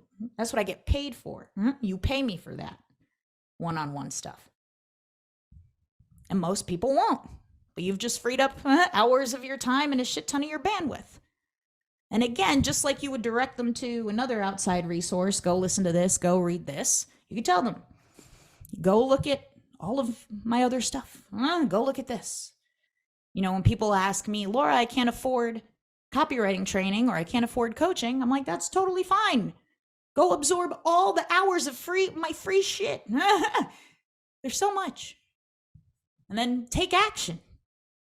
Take action on the free shit. The hope is you're able to invest in what you want when you're able to. So those are some hopefully more firm but flexible rules you can put in place to defend your time and to defend yourself from the people who there were people who would ask you 100 questions, you answer them, they don't do shit on what you said, and then they come back in a week and they ask you another 100 questions. I wish it wasn't true, right? I wish I was just jaded and wrong, but unfortunately we've seen it too many times. So hopefully those are some helpful barriers you can put in place for the people asking for your time. Here's one other option.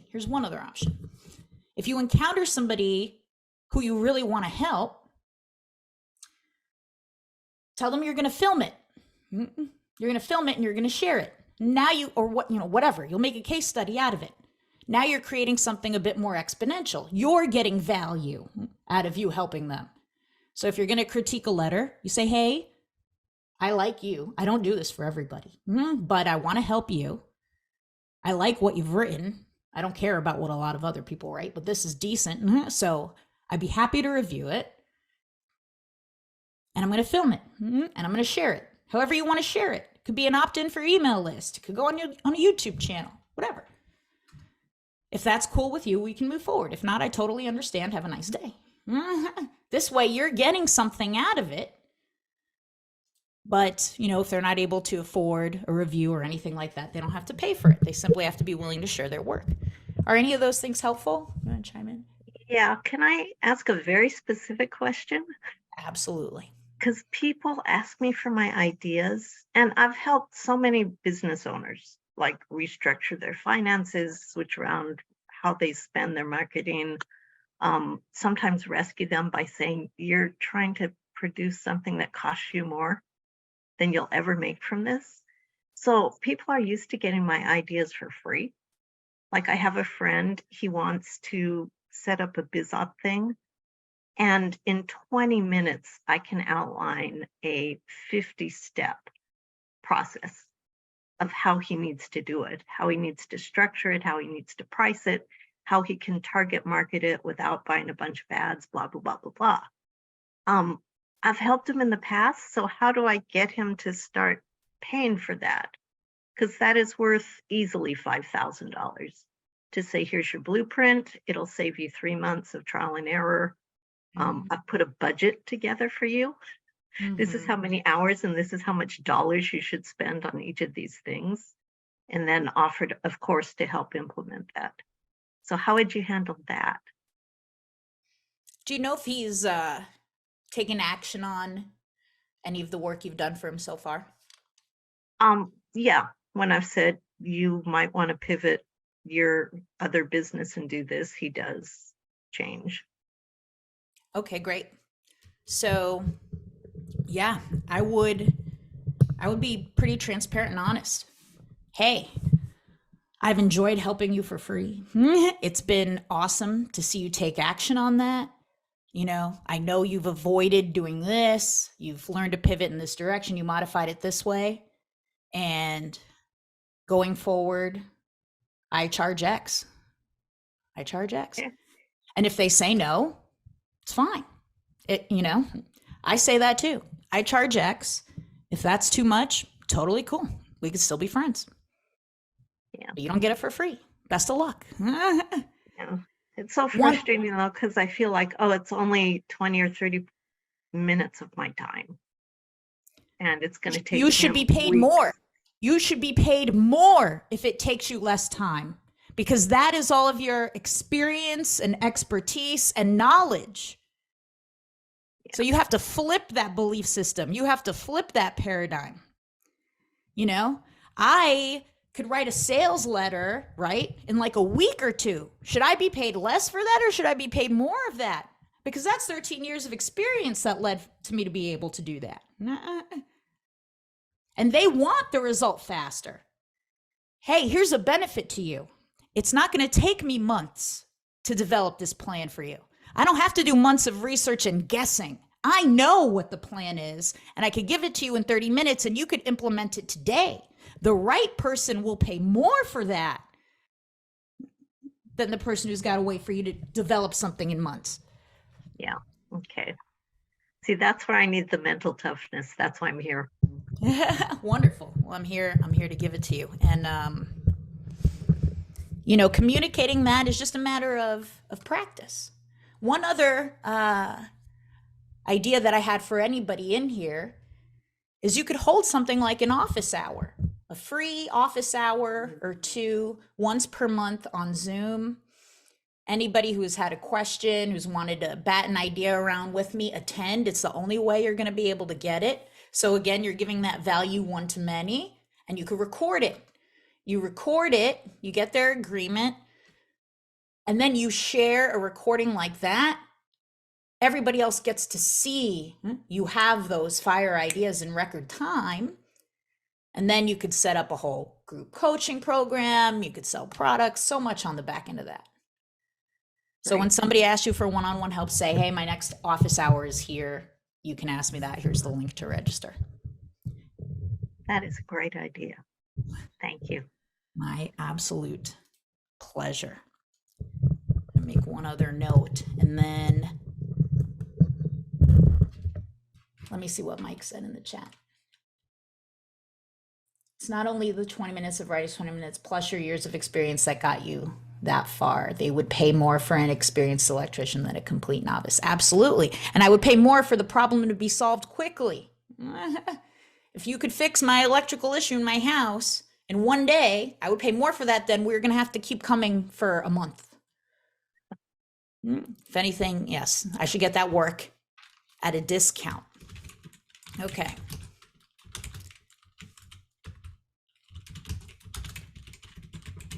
Does anybody else have any examples of ways they have dealt with people asking for a lot of free help that they could offer up to the group? Because I know we all deal with this, like a lot. I set a time limit. I'm like, I have 15 minutes for you. Mm-hmm. And inevitably, they will try to take more than 15 minutes. And I'm always like, I'm sorry, I only have these 15 minutes today. And, you know, thank you, but, Yes. you know. Yeah, I like that too. And another thing you could add to the structure of that is, hey, I have 15 minutes. If I see in talking with you that there's an opportunity for us to work more in depthly, I'm going to offer you that. So then you let them know at the outset of the call, hey, I might pitch you on something. If I think it's really good for you, I'm going to make an offer for you to pay me something so that you can get more of the help you need. And it's totally up to you if you take it or not. We're still friends either way. So that's another thing you could add onto the 15-minute call. But I also like the group office hours. And you don't always have to record them, Carolyn. You know, if you find that confidentiality is really important to the people who show up, then just use it as an opportunity to serve them, maybe make a little offering at the end. Again, you modify, test, microstep, test, modify as we go. But if they're open to recording it, then it's very leverageable.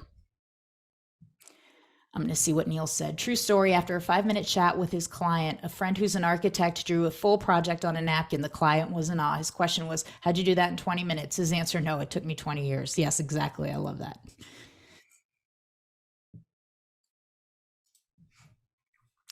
So yeah, that's a flip. You should get paid more if you could do it fast. And it's reasonable that we don't naturally think that way because we are used to exchanging hours for dollars. So you work more hours, you get more dollars. Overtime, you get time and a half. So it's totally normal that it's not. I had to practice thinking that way. It wasn't natural to me. But once it shifted, a lot of things shifted. speaking of shifts, I will dive into our next presentation of the day, which is it's going to be interesting. Okay, it's going to be interesting, a little bit experimental. It is a mentally tough framework. Again, hopefully more actionable stuff that you can chew on, sit with, get some through osmosis over time. I'm going to get a little bit funky with it here. Just make sure I have all my things. Okay, can everybody see my slides okay? All right, here is a reminder to don't take extensive notes. It's more valuable if you're present, but do jot down the questions because those are your things to reflect on over time. All right, I just gotta minimize the Zoom screen here so I can see what I'm doing. You know, a funny thing about taking notes during presentations. So this very cool gal, Stephanie Llewellyn, was at Diamond Day 3, and it was her first ever event, quite like it, as it is for most. And she had attended conferences more geared towards kind of mompreneurs. So, you know, people starting out, people trying to grow a side hustle, things like that. And she told me this difference that she noticed at those events. She's like, everyone's snapping pictures of every single slide versus at Diamond Day, people are just sitting, paying attention and talking. And I thought that was a really interesting observation. And it's without judgment. When you're at a certain place in the early stages of your journey, there's this desire to collect. I'm going to collect all the information I can. I'm going to photograph all the slides. I'm going to write everything down. But what we normally do is we never go back to the information, right? We never look at it again. Yeah, we're looking for what's the answer? What's the answer? Okay, I think that's the answer. I'm going to take a picture of it. But then you never sit with it. You never reflect. You never distill. So it was a point of pride for me that in rooms like this and at Diamond Day and all the stuff we do, we're building a community of people who just naturally get it more and more. Like it's more valuable for me to actually just sit and be present and attentive versus collect and collect and collect. And it's like, you know, at those conferences, you get the recordings. There's really, you don't have to collect. It's more important, again, that you distill and filter. Okay, that's actually interesting to me, or that's actually useful for me. I'm going to sit with that. I'm going to micro step my way into it. I'm going to reflect on it, et cetera, et cetera. So keep that in mind as we go through this part of what we're doing. A mentally tough framework. Remember, we've gotten some tools already. The conveyor belt, perspective shift, what worth really means, understanding that these things are a choice. Where will you turn? What will you look to? How could you shift from this to that? What do you want to be an ambassador of? These are all, I hope, useful tools, things to think about that with practice and doing the curls will get you more mentally tough. Without it, we're mentally soft. We're at the mercy of all the noise. We're looking for the answer. We're abdicating a lot of authority. We're thinking, well, that person who talks really loud, they must be on to something, because we don't have the strength of our own mind to say, is this actually useful or interesting to me, or is it not? They're just loud, so I guess I'm going to listen. So remember, the whole point of what we're doing here today are cultivating ways to think like somebody who is more mentally tough, somebody who is able to filter through the noise, somebody who has their own philosophy. It's time to wake up from autopilot. Because when you're in autopilot mode, you are not mentally tough. You're very susceptible. And then when a guru says AI is going to take your job, you become frantic about it. you're no longer on your path, right? Fuck your path. When you're like, oh shit, AI is going to take my job. I gotta, that's when pivoting doesn't serve us. Pivoting is useful when we're in control of the pivot, when we know what we're doing. But if we're just pivoting because we're panicking, that's where we get into this shiny object syndrome loop over and over again. Do you have 30 years of experience, or do you have the same 1 year repeated 30 times? You keep trying stuff. So we want to wake up from autopilot here. A lot of this talk is going to be about me unleashing you. Yes, Carolyn, the difference between pivoting and running away. Yes. A lot of this talk is going to be about how to unleash you, the true, irrepeatable, miracle essence of you. The likelihood of you being here is less so than all of the sand grains of Arabia. I always like to say that, the irrepeatable you. It sounds woo-woo. I know, I feel a bit woo-woo when I say it, the irrepeatable miracle of you. But as far as we know, all observable evidence suggests that there is only one you. How fucking amazing. What a trip. When I look out at the stars at night, I get completely tripped out by it. How the hell does this all exist? It's really quite crazy. So the more we can unleash you, the more mentally tough you'll be, the greater understanding you'll have of who you are. Because as we touched on earlier, you cannot be beat at being you. You are playing your own game. Nobody else can beat you with that unless you hold yourself back from it. Unless the fear of being scrutinized holds you back from being you. We can flip scrutiny into an indicator that we're in fact on the right path. Because the two tyrants of leadership are scrutiny and then expectation. You know what the difference is between leadership and authority, by the way? Does anybody want to sound off? There are a lot of answers. There's probably no wrong one.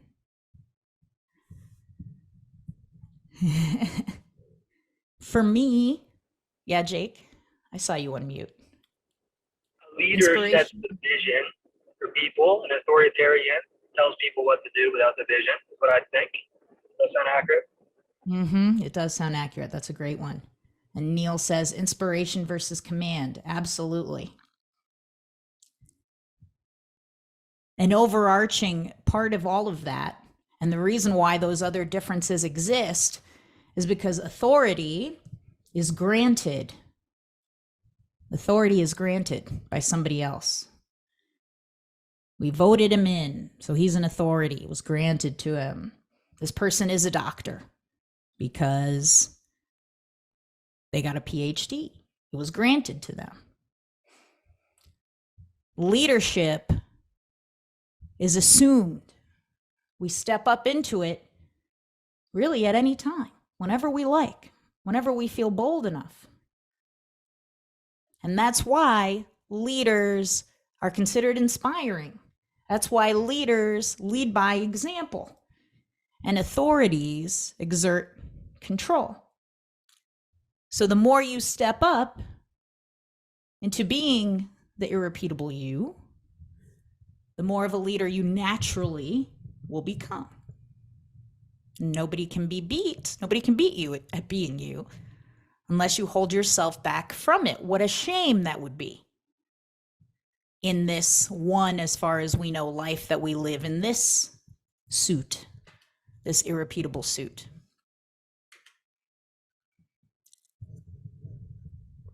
Mike says there are roughly 2.9 billion ways to order at In-N-Out, and they only sell 4 items, 4 variables. There's definitely only one you. I love that, Mike. That's unbelievable. 2.9 billion ways with 4 items. Huh. There's a lot we can distill from that. One thing, and I don't know if this question is in these slides, so I'll ask it now. If you could teach only 5 things to your communities, to your family, to your kids, to the public, to your audience, if you could teach only 5 things to them forever, in perpetuity, what would those 5 things be? Again, you don't need to know the answer yet. You may immediately know 1 or 2. Because those 5 things could produce billions of outcomes for them if they learn those 5 things. And often the repetition of those 5 things will be in greater service to your communities than you coming up for novel stuff for novelty's sake. People tell me, Laura, you're like a broken record. I'm like, think longer term. If you're frustrated, think longer term. It nearly always works. You nearly always feel better when you think longer term. So that's one of the things I would teach forever and ever. And we're not naturally wired to think long term. The average lifespan 100 years ago was like 35. So it's reasonable that we don't think long term, but we could practice it. So when I talk about the importance of being the irrepeatable miracle of you, I used to ask myself all the time, yeah, but I don't know who I am. I don't know who I am, so it's hard to be who I am. I realized the inverse, which is a perspective shift. Sometimes we just invert stuff, see how it looks that way. The inverse of this is helpful. The more you be yourself, the more you know yourself. You don't have to know yourself to be yourself. You just have to be more of yourself. And then you'll get more clarity on who you are, what you stand for, what makes you laugh, what makes you forget to go to the bathroom or forget to eat. The more you notice that in your actions, the more we can put that into words, develop philosophies and communication strategies around it. So you don't have to know yourself to be yourself. You got to be yourself to know yourself. Another interesting way to think about this is you don't necessarily have to be more of yourself. It may be most useful to be less of everything you're not.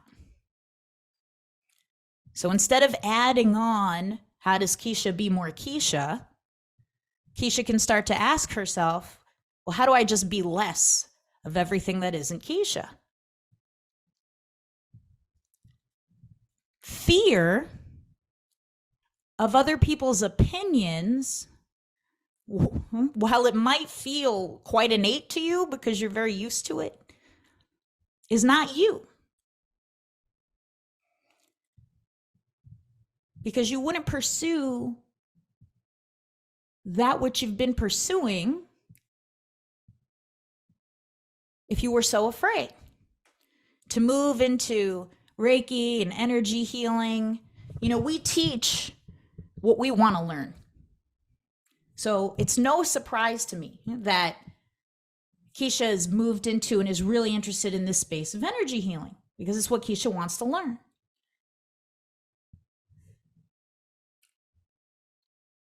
So as she sheds more and more of the other stuff that doesn't play, that doesn't fit into that. And it's not to say that writing doesn't fit into that, because I think it does, or it very well may. But should Keisha go and try to learn like financial writing? Probably not. So shedding everything you're not exposes more and more of who you are. And the more that gets exposed, the more clarity you have on who you are. The more language you could put to it. So what I'm going to get into here, and it'll all tie back to mental toughness, is how to quantum leap into being more of yourself. This is a meta presentation. Probably not supposed to say this, but as a failed physicist, I'm super into quantum mechanics. So I'm actually going to borrow from real theoretical physics and see how it lands. Okay. First of all, the incredible physicist Richard Feynman said, if you think you understand quantum mechanics, you do not understand quantum mechanics. So I do not think I understand quantum mechanics, and some of this will make absolutely no sense. That's how you know I'm trying to get as close as I can to the truth about quantum mechanics. And of course, It's a bit of a metaphor. So we're going to extrapolate from the quantum world, take whatever is useful to apply to your own state, how to be a more fully expressed version of yourself, and how to use that to become more mentally tough.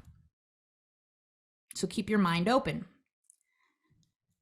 Sit with the information before you decide to accept or reject it. I'm going to start with 3 out of 5 things worth knowing about quantum mechanics. And if you're really good at the end of this part, I'll tell you the other 2. First, when we think quantum leap, we tend to think that that's a big thing, the quantum leap. First, we're in this paradigm, now we're in a whole other. We've had a quantum leap. We tend to think it's huge. The truth of the matter is the quantum world is small, very, very small. We're talking subatomic particles. So if we extrapolate that and had a quantum leap into anything that we want,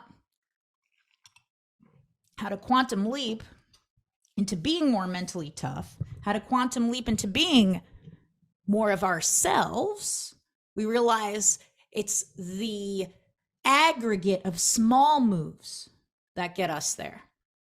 The accumulation of small moves, the rolling average of small moves, the bicep curls. We keep doing these small moves. Everybody looking at us from afar will wonder how we got there so quickly and so powerfully. But we know to quantum leap is to think really, really small, in fact, sometimes imperceptible. Point number 2, the quantum leap is in fact not a leap at all. This drove Einstein and Schrodinger fucking nuts. It drove them nuts that they could not observe an electron, because this is what we're talking about when we talk quantum leaps. We're talking about an electron moving from one energy state to another. And for so long, it was impossible for physicists to observe that move. So it appeared to be teleportation. It looked like the electron disappeared from one energy state and reappeared in another. That's why they called it a leap. Einstein, deep down in his gut, talk about somebody who played his game quite a bit, knew that that wasn't true, but there was no observable evidence to the contrary. In 2019, Yale physicists finally learned how to observe the quantum leap. It's not a leap at all. It is a move. The electron moves from one energy state to another along a trajectory, along a designated path. Many electrons follow the same path. A gradual movement from one energy state to another, a gradual movement to a higher energy state. So your quantum moves, I'm not going to call them leaps anymore. When you think about how to quantum move in your own life, how do you make gradual, sometimes seemingly imperceptible moves to a higher energy state? While you're on that trajectory to a higher energy state, electrons go through what's called the superposition, both energy states at once. The best way we could think about this in our not quantum world are the 2 energy states overlapping, and the electron has to get through that, the low and the high energy states. So when you're feeling like, oh God, I am abundant, my view of the world is abundant, yet I'm feeling nervous, and I'm feeling scarce, and I'm feeling like it's easy for other people and it's not easy for me, that is okay. You're in the superposition, 2 worlds at once. What you have to gain, because I believe all this leads to mental toughness, because you have a sense of what the hell is going on, and we're borrowing from quantum mechanics here. I'm not going to lose my mind because I understand that I'm in this superposition. I'm going to make this gradual move because I understand that the quantum move is gradual. What you have to gain becomes benefits to your outside world, to everybody you interact with, to the material you write and the messaging you create for clients, for products. ultimately most important to me in this presentation, for yourself, how you stand out as your own personal brand. So we could think about these things as different energy states. Features. We're marketers here, right? So we know what features are. We understand that they're kind of a low energy state, right? The car is manual. It's a feature. We can make the gradual move to the higher energy state. Benefits. You'll get to your destination quickly. You won't be late. That comes from the feature of the car being fast, and then we gradually move up to benefits. Many of us know this. A little bit higher of an energy state. Your why, the brand's why. Why do you love putting messaging on good products that help the world? Your why, a little bit higher of an energy state. Remember the superpositions. It's not that any one of these is not necessary. We move through one to get to the other, and we often exist in both at the same time, all three at the same time. We make the gradual move into an even higher energy state, their why. You know, we're taught to meet them where they're at. Don't just sell your why, sell their why. As some of you have heard at Diamond Day, in most containers, which is a woo-woo word that I don't really like, but useful here. That's the top. 99% of personal brands, marketers, copywriters, entrepreneurs, offer owners, that's the top. Very few even get there. The ability to communicate to your customers or your audiences why. We have strategies for that, but there is one higher energy state, even above that. And as you become more mentally tough, this is the energy state that you create, the self-expressive benefit to your audience, to your people, to your customers. What do I mean by that? What does that mean to you? What is the self-expressive benefit? It's a means by which an individual can express him or herself by hanging out with you, by buying your products, by listening to your message. What can that person take for their identity? And it's esoteric. I know. But I'm going to give you some frameworks to hopefully get it to be more tangible. What, in interacting with you and in absorbing your message, can they take to help them define who they are and who they'd like to be in the future? A lot of this comes down to trust. Your people have to trust that you're legit in who you're being and in what you're expressing.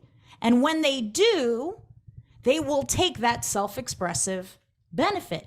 And when that happens, they'll co-create value with you by virtue of reviewing your products and services, leaving their feedback, saying, hey, I would love if you made this thing. They're co-creating value with you because they identify with who you are as an individual or as a brand. They'll pay a premium because even if you offer similar services to somebody else, if they identify with your message and your mission, they'll pay you extra for that rather than get the similar services somewhere else. And they'll stick with you long term because there's a congruence factor here. If you resonate with somebody else's identity, they're not going to want to leave that and go somewhere else because people want to be congruent with what they espouse their identity to be. After all, I don't wear a Porsche t-shirt because the Porsche brand understands my problems so well. They offer a self-expressive benefit to me. What do people who like Porsche, how might they want to identify, right? I like to go fast. I like sexy cars. I have curves, tight handling, premium market positioning. These are identity type benefits that being a customer of Porsche gives to me. And yes, there is an element of status seeking right here, right? Of course, it's a premium luxury car. But not every brand gives those self-expressive benefits just through status. This is the Subaru WRX. This car has a cult following. People who love this car, what are they trying to express about their identity, right? I value performance. I'm sleek, high horsepower. I'm in the know. I know that this car gives me sports car benefits at a much more reasonable price, right? Around 25, 30K for this car. All self-expressive identity benefits, which may have you thinking, well, how the hell do I impart and communicate to my people that they're going to get these kind of benefits? Alas, it comes back to the questions you ask yourself, and you keep answering them over time. I have a book of every single type of question that I ask myself that I keep answering over time to help me put language to and communicate how my people are going to get this self-expressive benefit. Something like, well, you want your audience to say, if I hang out with you, then I'm blank. People who hang out with me, cool. They're smart. They do the work. They're ambitious. They think, right? They question authority. They care about leadership. It's a lot of dope self-expressive benefits. So that's a good prompt to ask yourself. People who hang out with you, what are they? How does hanging out with you positively impact the way they're seen by society? These are the things you want them to share to the world because it positively impacts how they're seen by society. Hey, I'm ambitious. I'm doing the work. I'm a leader. I care. This is a shot from a clothing brand called The Row. What self-expressive benefits do people who like this brand probably want to echo to the world? I'm minimal. I like neutral tones. I'm not about loud patterns and colors. I like comfort, a clean aesthetic, right? A bunch. And this could be polarizing. Some people could look here and think that's totally fucking boring. That's great. Because the people who love it really, really love it. Back to Xavier's point. Xavier, you want some people to think you're crazy. Or else you're not going hard enough. Neil, I go to a lot of funerals. Exactly. You want to be able, you want to be so ingrained in what matters to you that other people have a shot to make fun of you for. Or else you're not saying it loud enough if they have nothing to make fun of you for. Do you see how that shifts mental toughness? Instead of being afraid of somebody making fun of you, we want to seek it out. How much more mentally tough are you now? I want 5 people to make fun of me next week. I want 5 people to say no to me next week and think I'm too crazy. But the people who get it will get it. Your own embodiment of those characteristics. So if you write down, if they hang with me, they're cool, smart, ambitious, a thinker, doing the work. You've got a list of qualities there.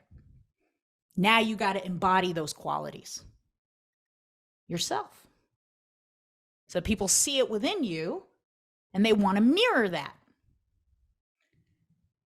It may seem simple for me to share these self-expressive benefits when it comes to cars and apparel, but the fact of the matter is they apply to everything, even much more boilerplate services and stuff.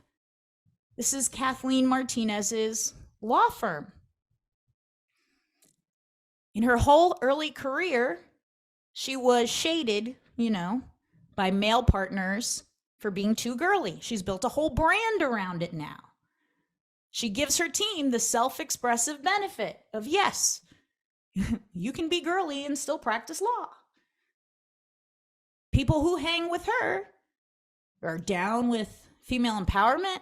They understand that women might be better at arguing than men, even. She gives her people a lot of self-expressive benefits, not just to the customers, not just to her clients, but to her team. I'm sure to her family as well. So the whole hope here is that you embody you. You cannot be beat at being you. The people who hang out with you want to mirror you and ideally embody more of themselves as a result. It's exactly what I'm trying to do in this presentation. If Laura can couch this stuff in a lesson on quantum mechanics, why the hell can't I teach what I want to teach and do it my way? If Laura can invite me to this just yesterday and try to talk to me about marketing, mental toughness, being yourself, and quantum mechanics all in one talk, can Xavier not share the benefits of a raw food diet? Of course you can.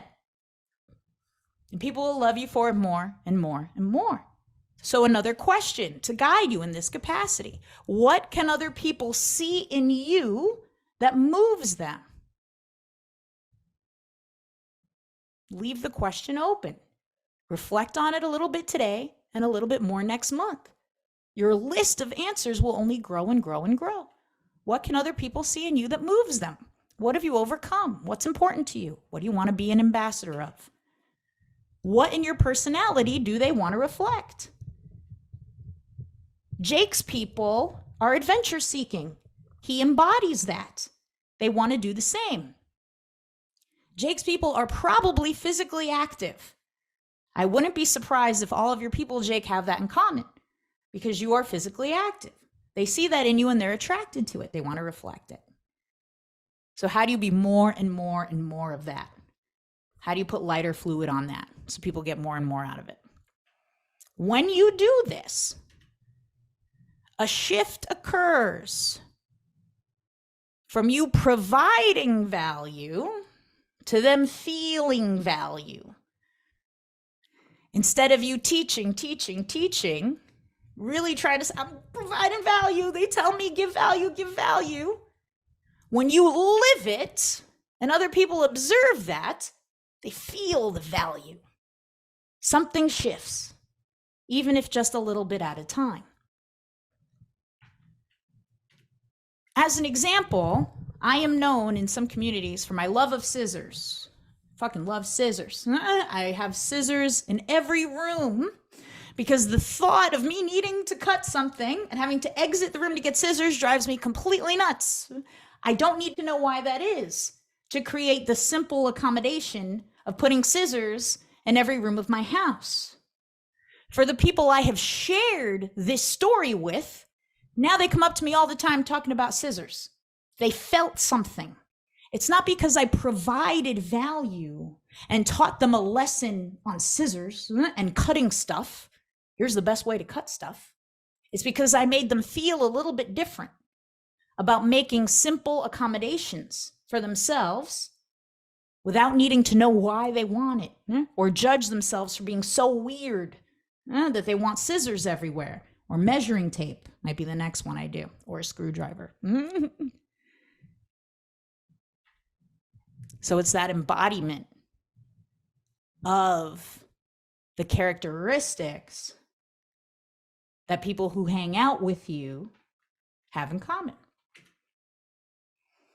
So again, I have asked you some good questions. Keep the loops open on them. Revisit them often. When you say something that hits with other people and they bring it back to you, that's great feedback from them. You're like, oh, okay, there's something sticky to that.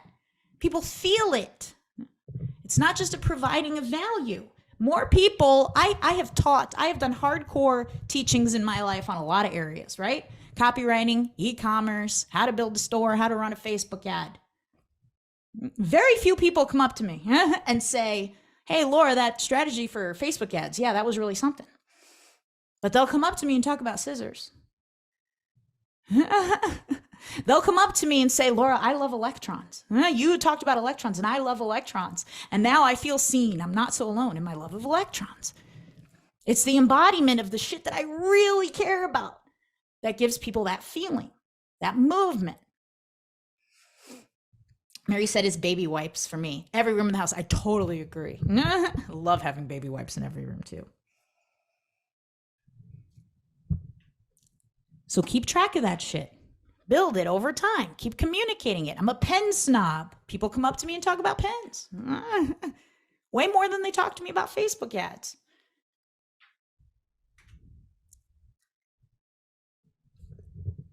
We make note of this. We embody more and more of it gradually over time, because it's not a quantum leap, it's a quantum move.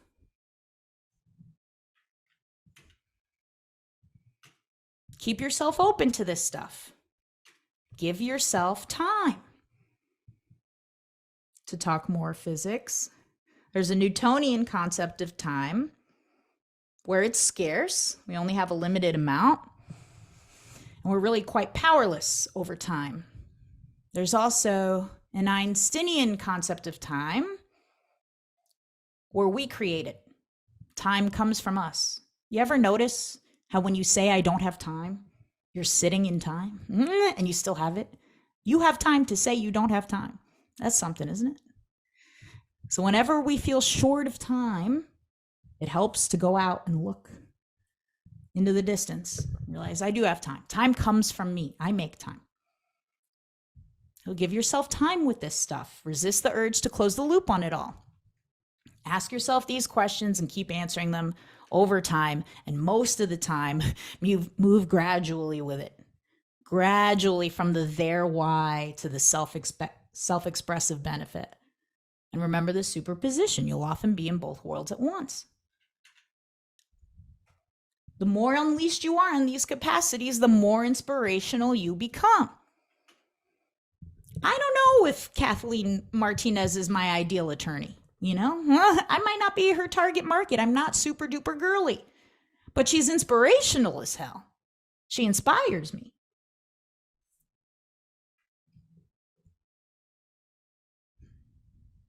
Never forget that not everyone in the world obviously will buy your shit, but that doesn't mean you won't inspire them to be more of themselves and to offer more of their stuff. So in what ways can you become the you that inspires or build a brand that inspires? Here's a suggestion for that, and it ties into mental toughness. Because the more mentally, this is all virtuous cycles. The more you're the you that inspires, the more mentally tough you are by definition. By knowing what winning really means. Because you reckon with this in your own life, you grow in your embodiment and you give more of those self-expressive benefits to everybody who interacts with you, those identity shifting benefits, knowing what winning really means. Because it's not just beating someone else. It's not just proving someone wrong. It's not just proving yourself wrong, your own inner naysayer wrong. Now, don't get me wrong. This stuff can be useful. I take my jet fuel from wherever it comes. So if I'm in the mood to prove somebody wrong and it gets me taking action, great. No judgment. But remember, we're making gradual moves along a trajectory to a higher energy state.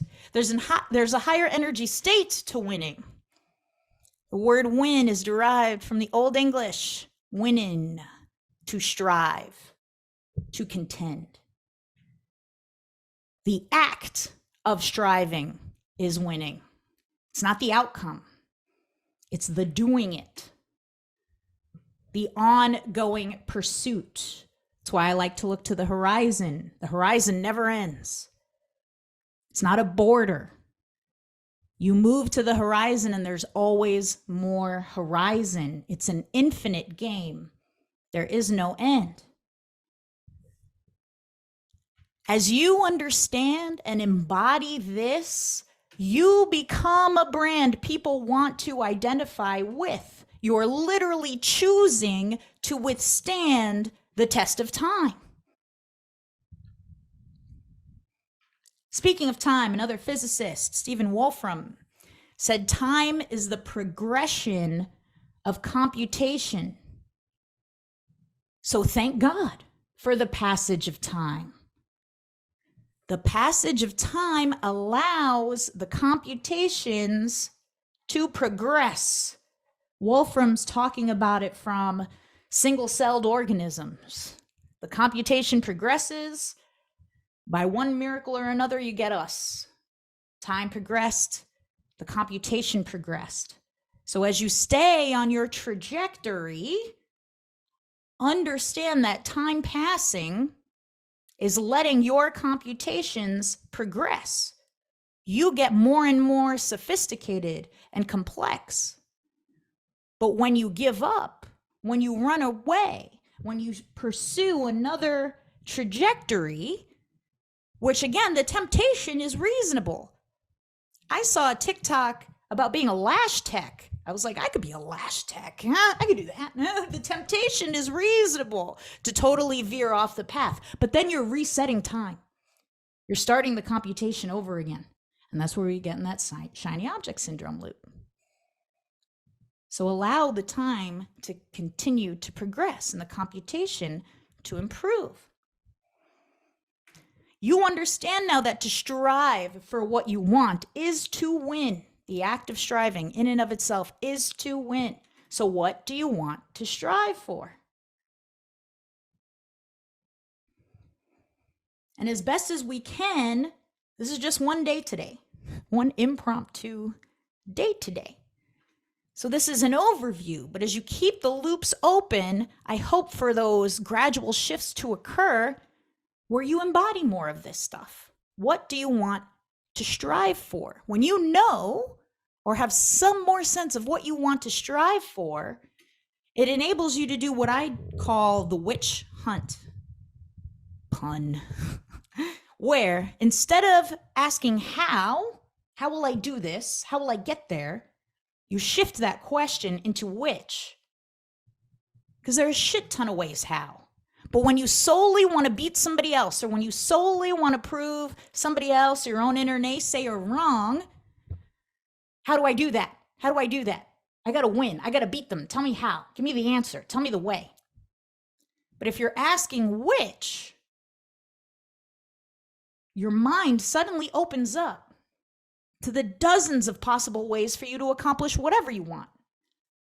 And then you can filter all of those options through your own disposition, through your own preferences, through what's most efficient, the highest potential, and decide which. And you could cast a probability to that. Oh, I think this one out of all these options has the best probability of getting me closer to what I really want.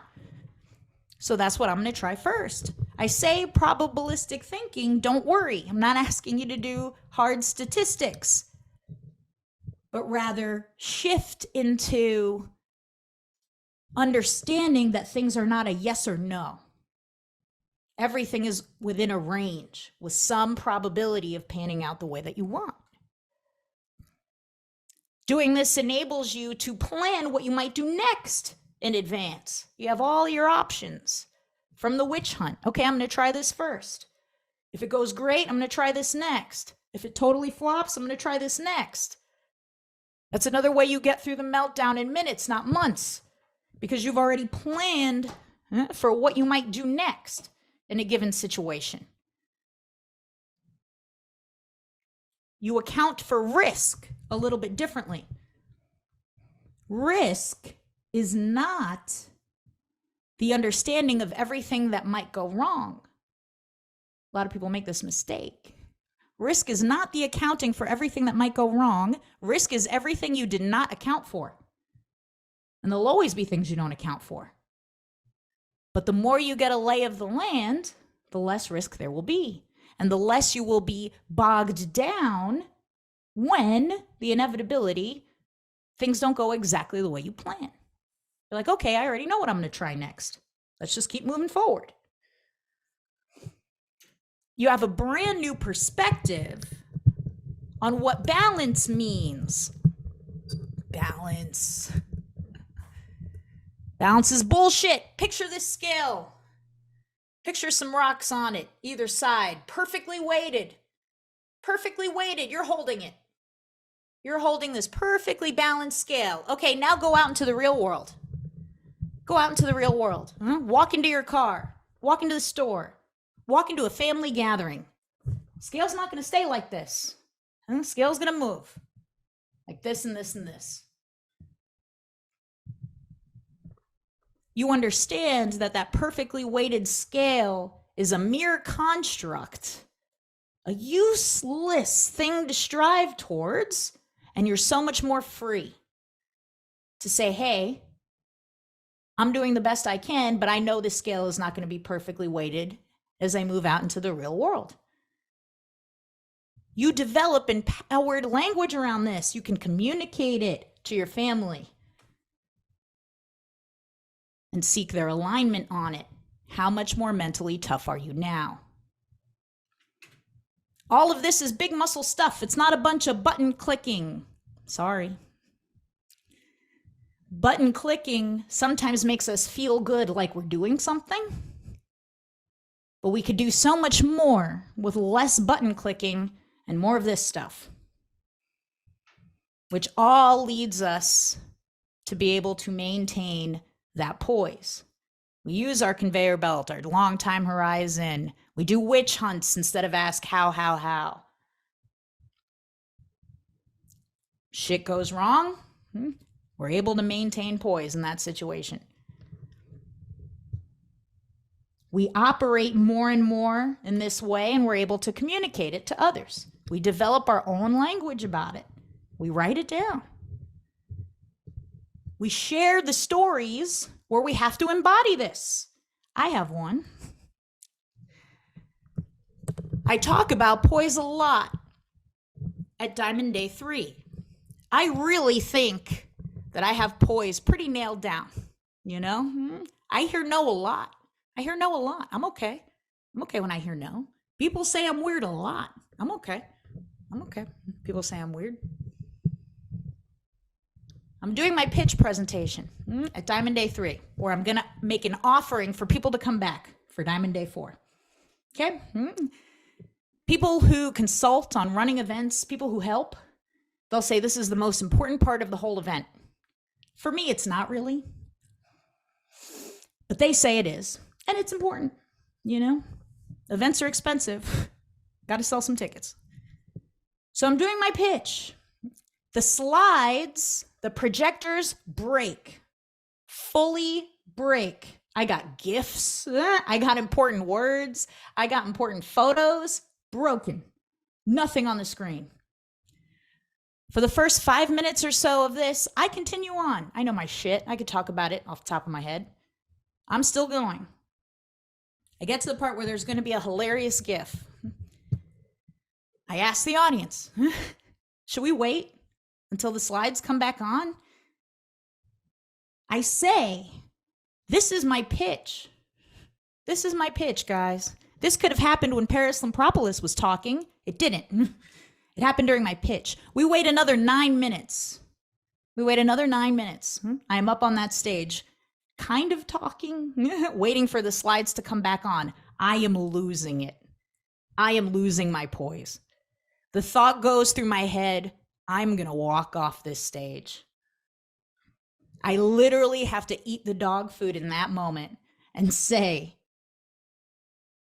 what's my next winning move?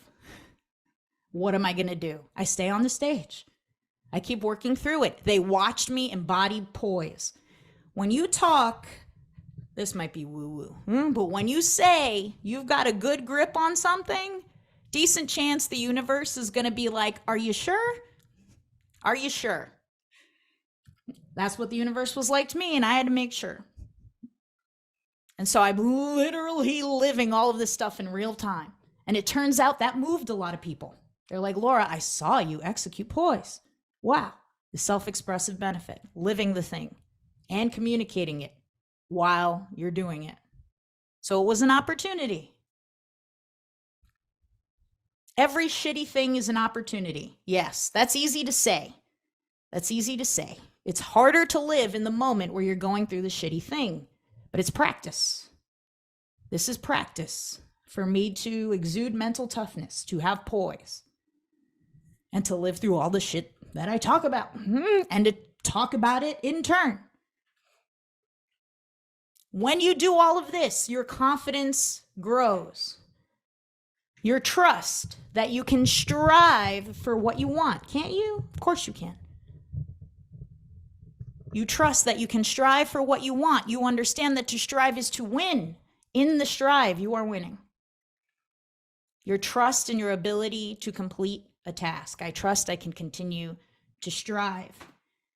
Self-efficacy also grows. There's a useful distinction between confidence and self-efficacy. Confidence is your trust in your ability to complete a task. The more tasks you complete, the more confident you are. Self-efficacy is your trust in your ability to try. I trust I can try. I might not execute exactly as I wanted to. I might not get the exact outcome that I want. In fact, you often won't. More often than not, you won't. But you trust that you can try. Can you practice more and more having the trust that you can try? Because the more you have that, the more mentally tough you will become in the face of adversity. I trust that I could try something new. I could take a micro step into it.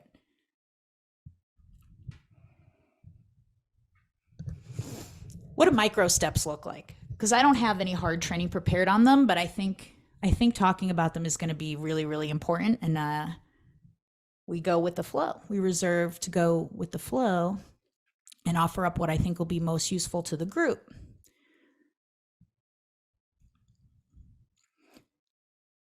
For micro steps, trusting that I could try is definitely one. It's like an internal agreement you make with yourself. Repeat it to yourself often. I trust that I could try. I trust that I could try. And then go try something. Xavier was really, really brave this morning in opening up what he's been interested in for quite some time, but has yet to pursue. What would be a micro step in him beginning to pursue that? I like a micro step that offers up the opportunity for audience interaction, for them to say, oh yeah, I would sign up for something like that. I would enroll in something like that. So Xavier could say, just as an example, in fact, if we talk about witch hunting, I would encourage Xavier to write down 20 potential micro steps he could take. One might be, hey, I want to do a live training on the importance of a raw food diet, or the potential benefits of a raw food diet, or who a raw food diet is for and who it's not for, whatever it is. You write down 20 trainings. Hey, I want to do a free live training on this. I want to make sure people are interested though. 10 shares of this post will let me know you guys are interested in that.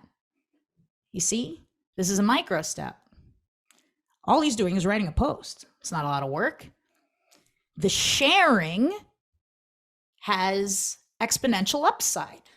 It's getting the message in front of more people. So you see how that makes sense as a really simple micro step? Here's what I would get afraid of. I would assign these micro steps to myself and I would get afraid. I'd be like, but what if nobody shares? Thank God. That would be the point. Now I know people are not interested before I have built this gigantic thing. That's the exact information you want. So it is a win if nobody shares. It turns out people nearly always share anyway. They nearly always do the micro step. So how can you micro step your way into exploring more of the things you want to explore? I really like just making a post and making people do some small thing for them to enroll in some way. Like this, I need 20 likes, so I know that it's worth the resources to pour into it. If it's not, no big deal, we're still friends. So there are a ton of different ways you can micro step yourself into stuff like that. Keisha said, doing the little things that I know will move me closer to my goals and dreams. Absolutely. A minute of meditation. 1 minute. I'll meditate while the coffee brews. Stack the little micro step on top of something you're already doing. I'll do a walking meditation if sitting and meditating is painful for you like it is for me. Okay, I'll do it while I walk. Or I'll listen to a prompt. Put on the workout clothes. That's right. That's a micro step that helped me a lot on my fitness journey. I'm not thinking I'm going to go to the gym and work out. I'm thinking, okay, I'm going to put on the workout clothes. Okay, I'm going to put on my sneakers. I'm going to fill the water bottle. And then before you know it, you're there. I'm going to do it for 10 minutes. Turns into 20 way more easily after you've gotten through the first 10. I'm going to take a moment to read the chat. Mary says, for my financial goal, one of the first micro steps I'm doing is auditing my spending for alignment within my goal. The audit, I love you bringing that up because that's really important too. A great micro step is auditing where I'm currently at. If I want to share more, if I want to post more frequently, well, how much am I currently posting? We're going to take an inventory of what I'm doing. What type of stuff am I sharing? What resonates? What do people like? Neil says micro steps are a double sword kind of thing, makes it easier to start, but at the same time, the more steps you know you have to take, the less you are inclined to start. Micro is more steps, more work, but I might be wrong. I'm kind of encouraged to tell you guys to just get off mute and discuss this, so it's not just me rambling. But what I like about the micro, yeah, I mean, that may mean there are more steps. That's true. But if I'm getting feedback along the way, then I know the steps I'm taking are more efficient. Break them into a step a day, a lot more doable. Yeah. That's why I like there to be like a feedback like mechanism within the micro step, especially if it's something like I'm going to create as part of my business. Mary says the long game is where my mind goes. It's okay that there are a lot of steps. I'm not in a race. Thank you for that, Mary. And by all means, Neil, do it in the way that's most useful to you. If you find it more useful to say, I'm going to set up this whole funnel, if it gets you to set up a funnel, I don't give a shit how you do it. But if it's more useful for you to test out, hey guys, hey audience, do you guys want this type of funnel? 20 likes lets me know you want it. And then you get that they've bought in a little bit. You get a little bit of feedback. Either way, I don't prescribe an answer. Just want you guys to do shit that gets you closer to what you really want. Kind of going along with that, as you become more and more unleashed, your view of risk changes. It's not everything that could go wrong, it's everything you didn't account for. And what becomes risky is you not being the expressed view of yourself. So if I were to say to a mentor of mine, which I've done many times, things like, I'm making this presentation, it's kind of about like an esoteric marketing strategy. It's couched in a lesson. Don't worry. It's couched in a lesson on quantum mechanics. And there's like a whole personal development tie into it. They might look at me and say, I don't know, Laura, it sounds pretty risky. But to me, the risk is not doing it, because I'm embodying all of this stuff for you guys and saying, if I can do it my weird way, so can you. Great decisions, by definition, are outliers. They're not at the top of the bell curve. They're on the ends. If you make similar decisions to everybody else, you'll get similar stuff to everybody else. Great decisions are outliers, but they don't feel risky anymore. It feels more risky to not do them, not try them.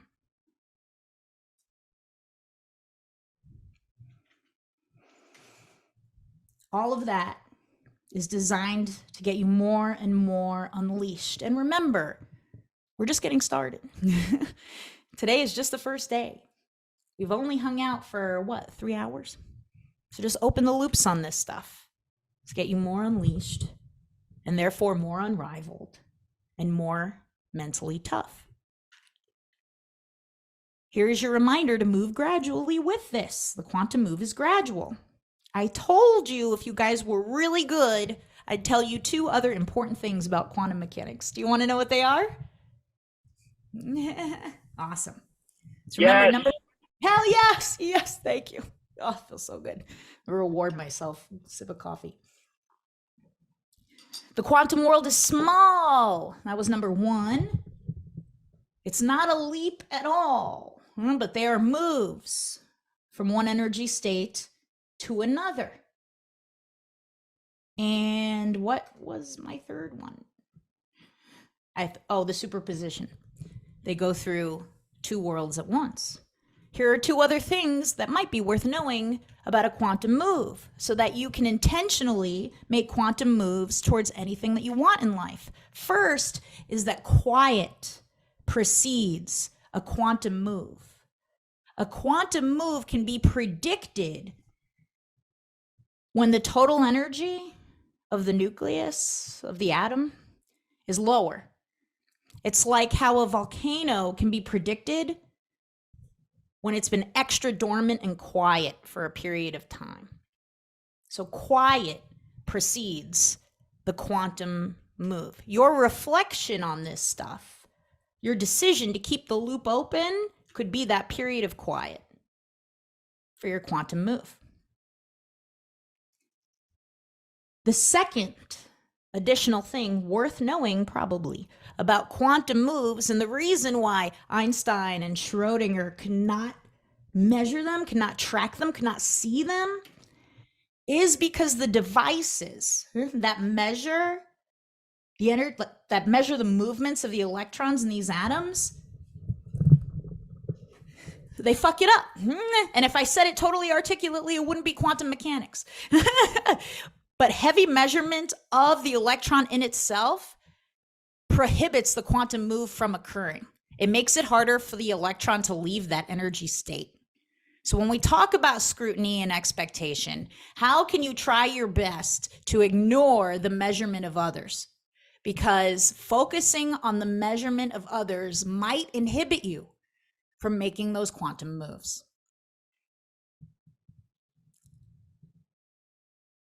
So don't take their measurement too seriously. Just look at it as an indicator that you're making a quantum move. While not instant, quantum moves can happen quickly in all of those proper conditions.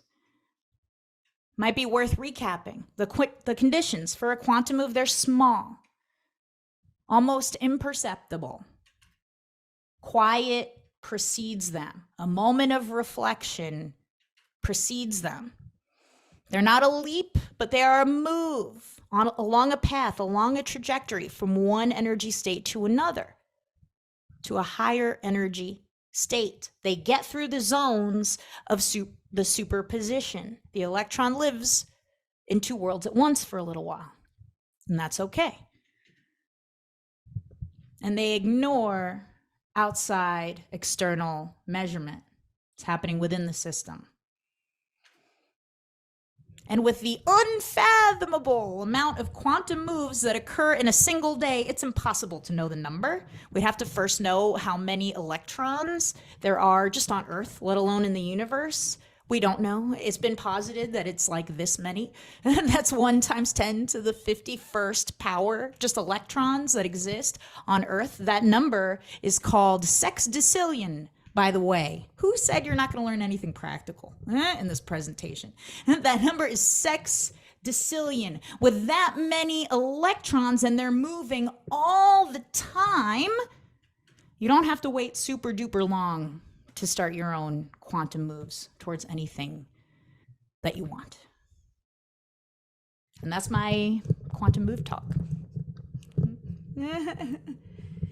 To make you more mentally tough and more unleashed in exactly who you are. Is that pretty good?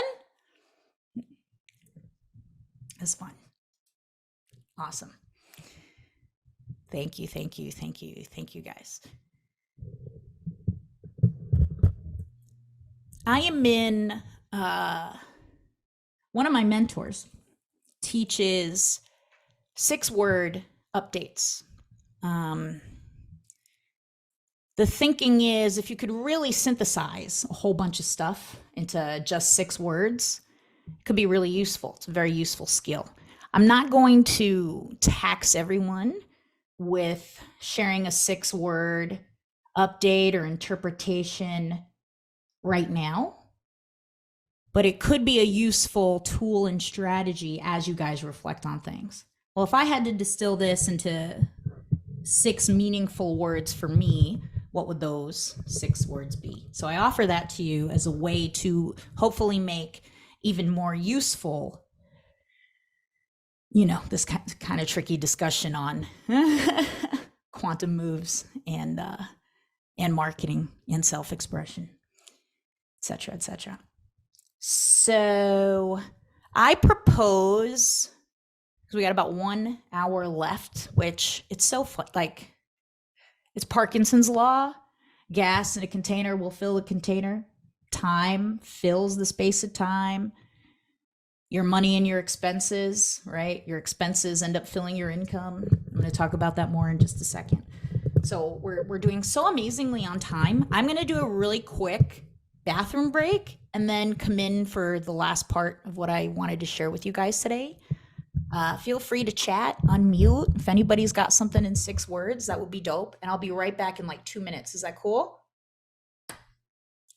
Sweet. We're having fun. This has been fun. Okay, I'll be right back.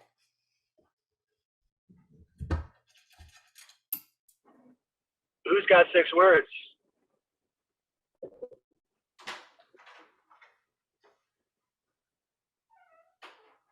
I'll share mine. Self-expressive identity and risk is awesome. That's mine. Good talk. I love that, Jake. I don't know if I can come up with my 6-word update on the spot, but I've written down a lot of subject lines from little quotes Laura has said. So that's very valuable. She was on it today, wasn't she? She had some quotes. Yeah. What client are you writing for right now? Say it again. What's the niche?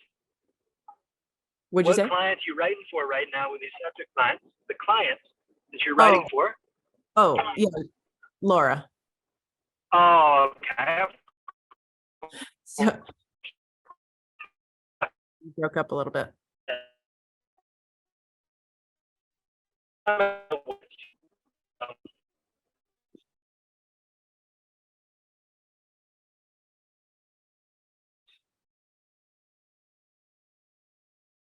Keisha said, you know what you need to do. Oh, I love that.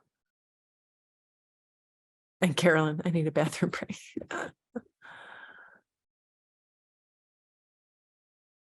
Keisha, I love that.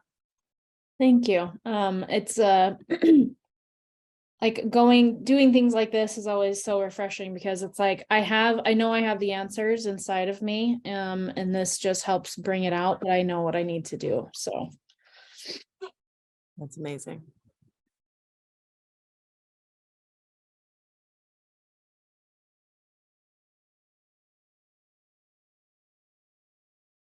Carolyn Gretton said, quantum moves are in my future. Hell yes. And we're talking near future too, not like, years from now. Love The it. near future.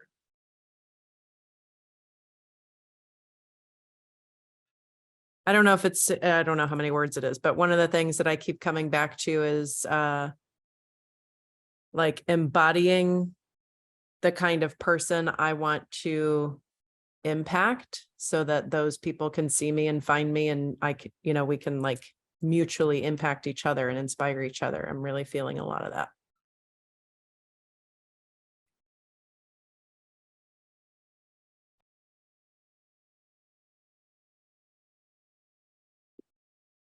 Thanks, Keisha.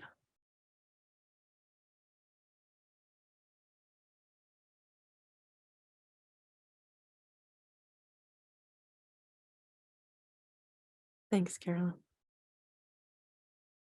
Yeah, it was funny when Laura mentioned that I reached out to her and I was like, I'm ready to send the email, but like, are you sure you want to do this thing tomorrow?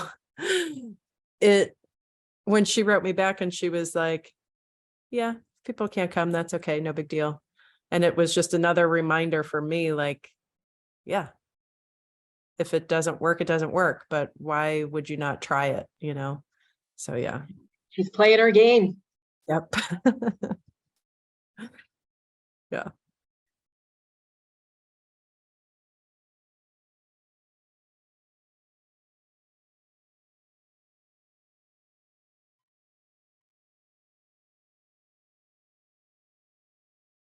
Yeah. Oh, hi, Mandy.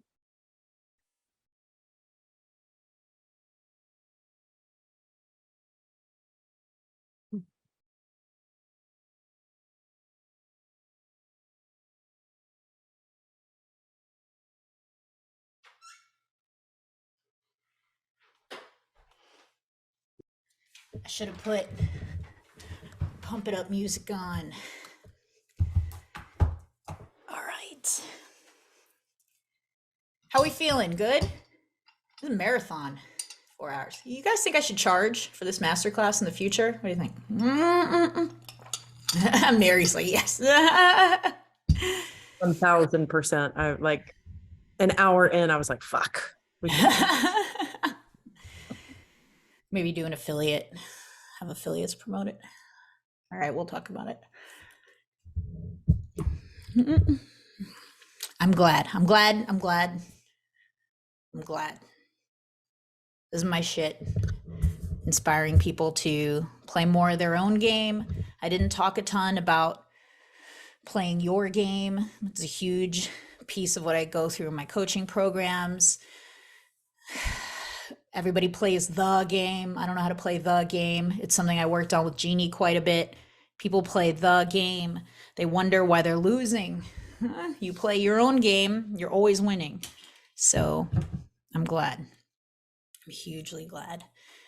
Okay, I am going to move to my next set of slides, if I could figure out where and how. Hold on.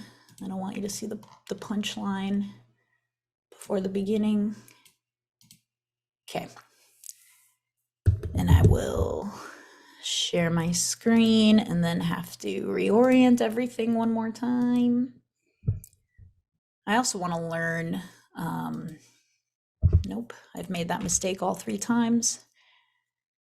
How to get this going on like a simulcast so that I could share it in the Facebook group and stuff like that at the same time in the future. It's our first time, so we learn as we go. Why your philosophy, which we've asked questions, we've opened loops on, begun to develop as your secret weapon, all this stuff. We've touched on it a little bit. So you have a guide post, you have filters for your own decision making in a very noisy world. We opened up today with what mental toughness means for each of us, how we'll know when we're mentally tough. Carolyn Santos said when she's able to say no to people. We've come up with some frameworks to do that.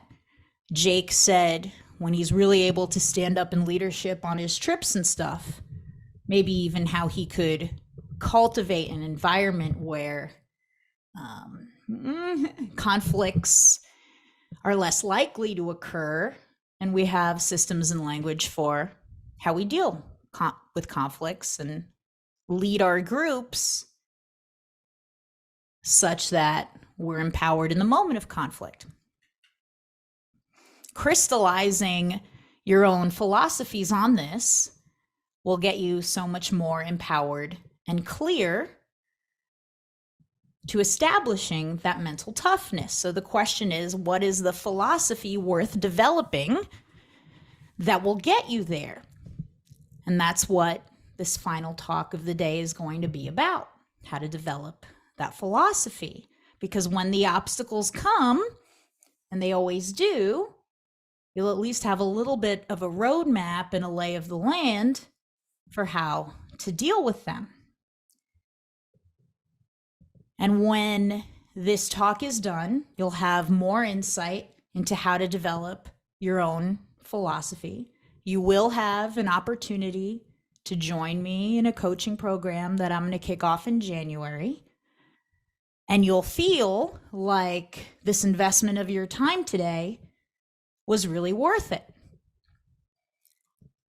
Without that philosophy, we're in that mentally soft default state, which most people operate in, with no thought or language on what your personal philosophy is, at the mercy of all the noise and thinking everybody's ideas are great for you, when deep down you know only a few of those ideas might be great for you, the irrepeatable you.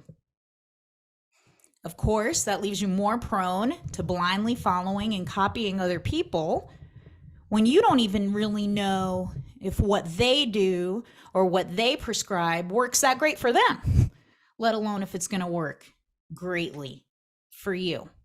All of that leads to the abdicating of your own personal responsibility, more prone to authoritarianism, and you therefore abdicate your own personal power. It's the they, and not the you. You are the they, which is a good thing when you take ownership of it. Without your own philosophy, you're looking to other people for the answer. Please, God, tell me the answer. You might have been looking to people for an answer for a long time now. I ask, how well has that worked out for you? Maybe it works from time to time, but do you feel entirely there? Probably not. I have looked to other people for answers many times. I look to a media buyer, get me working on cold traffic. Please give me the answer. We run things on cold. Maybe they don't work out super well because I'm not following my own philosophy or playing my own game. I'm just trying to do it the way the masses do it. I've invested a lot of money in consulting. Tell me what to do. Tell me what to do. I try it their way. It's not their fault, but it's half-hearted for me, and I don't get the results I want because I'm not doing it my way. Whereas I come up with this idea yesterday, and we do it my way, and I'm pretty fucking thrilled with how it's going so far. Win, lose, or draw. At least I did it my way, and I'm pretty happy about that.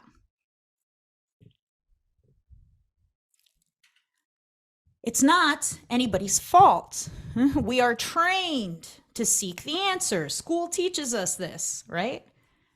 We're in school, the teacher asks us a question, we answer it, and we look up wide-eyed, right? Like, am I right? Did I get it right? And you're told, somebody else tells you if you're right or not. And in my own personal life, in my own upbringing, I remember the only times when I was a kid that I really felt valued were when I got the answer right. In fact, sometimes that wasn't enough. Sometimes I was met with, well, here's how you could be more right, or here's how you could have gotten the answer even faster. And look at this example. This is a screen grab from a quiz game show in the 80s called Scrabble, after the board game. It was a word game. Hosted by Chuck Woolery. Let me open up the chat. And yes, Mike says, school teaches us dependence and permission seeking. Nothing that enables us for winning. Exactly. Nothing that enables us to play our own game. This guy on the TV show Scrabble, here he is winning the maximum amount of money you could win on the show. He was on it 20 times and was undefeated. He could not be beaten, winning the maximum amount of money in 1984, $55,500, and they had to retire him. Unbeatable perfection and fast. Fast. It's a game show. It's fast. So why do I tell you this? Well, that's my dad up there. And that's my mom, who would just run up to the stage, you know, to congratulate him for winning. He looks pretty satisfied with himself. That was on their honeymoon, by the way. On their honeymoon. So it also values going on a game show during your honeymoon. I don't think my mom thought it was romantic at the time, but she was pretty satisfied when he won. Then it was worth it. So this was just the environment I grew up in. Unbeatable perfection. Get the answer, get it right, and do it fast. And I'm not saying that's entirely useless, right? It afforded me some pretty decent things in my life. Go to Columbia University, an Ivy League school. There's more training. Get the answer right. My master's degree, more training. Get the answer right. Now, of course, we go out into the real world and things operate a little bit differently. We quickly learn that we're not always going to be right. And a lot of you have probably already experienced this in your own lives. You realize, I'm not going to always be right, and that's okay. And in a lot of circumstances, you learn there is no right answer. There are these things called preferences. Some people prefer to be very prepared when they do a presentation. Some people prefer to channel it. There's no right answer. You guys have learned your facades better than anybody else. I know that one of mine is constantly saying, yes, there is no right answer. But understanding that does not immediately eliminate the paralyzing fear of being wrong. That's the other side of the coin. Perhaps you've learned when to sit in silence because of a fear of being wrong. Perhaps you've learned to observe the measurement of others out of fear of being wrong. How much does that hold you back? It hurts you a lot as you keep ascending the levels of your own greatness. It could hurt you even more up there. Because as you grow more successful, as you climb to the top of the mountain, the peak of a mountain is small. The peak of a mountain is small by definition. The competition is fierce there. You might have thought as you get more and more successful in life, the world gets bigger. The opposite is true. It gets smaller. There's less space. And more so, again, you have learned the facades. I have learned the dances. I've learned what I'm supposed to say to people to be inspiring. I know that I'm supposed to sit here on this call with you and say, I'm not afraid of being wrong. But guess what? You're all people I admire here. You're all people whose opinions I respect. So if I'm at dinner with you, I'm still a little bit afraid of being wrong and saying something wrong.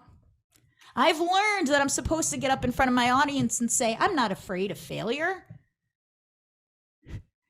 But guess what? I offered up this call even the day before, and if nobody shows up, I would feel a little bit sad and kind of like a failure. It's the facades. And I know for a lot of you guys in here, you're probably making close to the most amount of money you've ever made before. That's great. Bigger paychecks, yet we still sometimes live paycheck to paycheck. Parkinson's law. Gas in the box fills the box. You make more money, your expenses rise. So you kind of end up in the same boat if you're not paying attention as when you had even less money. And liquidity stuff also, right? Not as much liquid cash around. All of that with no philosophy can lead to the high achievers, shiny object syndrome. Maybe I should burn it all down. Huh? You ever think that? Maybe I should burn it all down and start a supplement company. Huh? Maybe I should burn it all down and be a consultant and get a job. I could get paid pretty well. Maybe you should burn it all down and be a lash tech. Does anybody ever think the maybe I should burn it all down, even when you're doing pretty well? With no philosophy on any of this stuff, you can still be prone to the high achievers, people pleasing, the expensive one. Well, I paid my consultants this. They must know better than me. Let me do what they say. I'm friends with this smart person, this guru. Maybe they know better than me. It seems easy for them. It hasn't felt easy to me. Maybe I should just listen to them. with no guiding philosophy of your own. It can also lead to the high achievers level of procrastination, doing the $100, $200 an hour tasks, $50 an hour tasks, whatever it is. Things that you know you should not be doing, the button clicking, instead of doing this work. But with no philosophy on this work, we want to click buttons, get a little dopamine release, and feel better. It can lead to the high achievers imposter syndrome. Some of my friends and mentors tell me I have imposter syndrome. I'm like, what the fuck? I don't have imposter syndrome. I teach other people how to deal with imposter syndrome. I don't have imposter syndrome. I just have a paralyzing fear of being wrong or doing something wrong and people getting mad at me for it. The facades. We all still have them. Without your own philosophy, all of these will take over you and leave you constantly unsatisfied, confused, and adrift, which should be one word, by the way. Speaking of perfectionism. Without your own philosophy, these things leave you more prone to taking what's handed to you, saying things happened to you. Like when my Facebook ads got shut down for Eden Beauty. I said, this happened to me. I knew it was a single point of failure. I know we're supposed to have more than one traffic source, but they didn't give me enough time. Facebook, like it's on them. They didn't give me enough time to diversify. I go from making 6 figures a month in that company to pretty much nothing overnight. No guiding philosophy. We have tools to work through this. We've gone through a handful of them, right? The conveyor belt, your perspective shift, knowing what worth and knowing what winning really mean, knowing what a quantum move is and how to pursue them in your life. And I hope that just by osmosis, if nothing else, you're beginning to feel a little bit differently on all of these matters. It's all designed to get you into the more mind frame state where we put thought and language behind these things to develop our own philosophy. Questions like who you are, what you do, your worldview, what you want, and what you'll entertain on your journey of getting there, which never ends. All of those things imply very important counterfactuals, by the way, which is a fancy word for opposite, where you put thought and develop language about who you're not, what you don't do, what's not in your worldview, what you don't want, and what you won't entertain. Sometimes it's easier to think about these things first. Whatever direction brings you some clarity is great with me. We understand that life happens in many directions at the same time. I'm going to bring in a guest expert on this matter, Grandma Droniak. Let's see what she has to say. These are the rules for dating me. Listen up. Call me, but don't text me. You call me, I do not call you. You're going to take a lot of Instagrams for me. You better be good taking photos. I'm sick of cooking, and you're going to cook everything. And it better taste good. If we're going on a trip, we're flying first class. I will not sit and coach with you. You better shut up when I tell you to shut up. One time with my husband, he told me to shut up. I said, don't you ever tell me to shut up. You could have said, keep quiet. And he never said that again as long as he lived. Wouldn't it be good to be Grandma Droniak, but like now? You know, there's something about when we get, you know, it's like a trope of older people that they unabashedly say what they mean. They know what they stand for. There's a freedom, and we get more and more of that freedom as we get older. But I argue that the more intentionality we put on it now, the quicker we can feel so free. We don't have to wait till we're Grandma Droniak's age to be as much of a badass as Grandma Droniak. These are the Oh. rules for dating me. Now this one I would Listen watch. up. That one I would watch twice. But let me move us to the next slide. The point, of course, is to have your own playbook from which you derive your own answers. That's what your philosophy is. How much more mentally tough will you feel when you have this, when you can communicate it, when you sub-communicate it, when you live it? When you do this, you naturally stand out and lead others. Leadership is something we step into, we embody it. It is not handed to us for some random reason. Your decision making becomes so much simpler.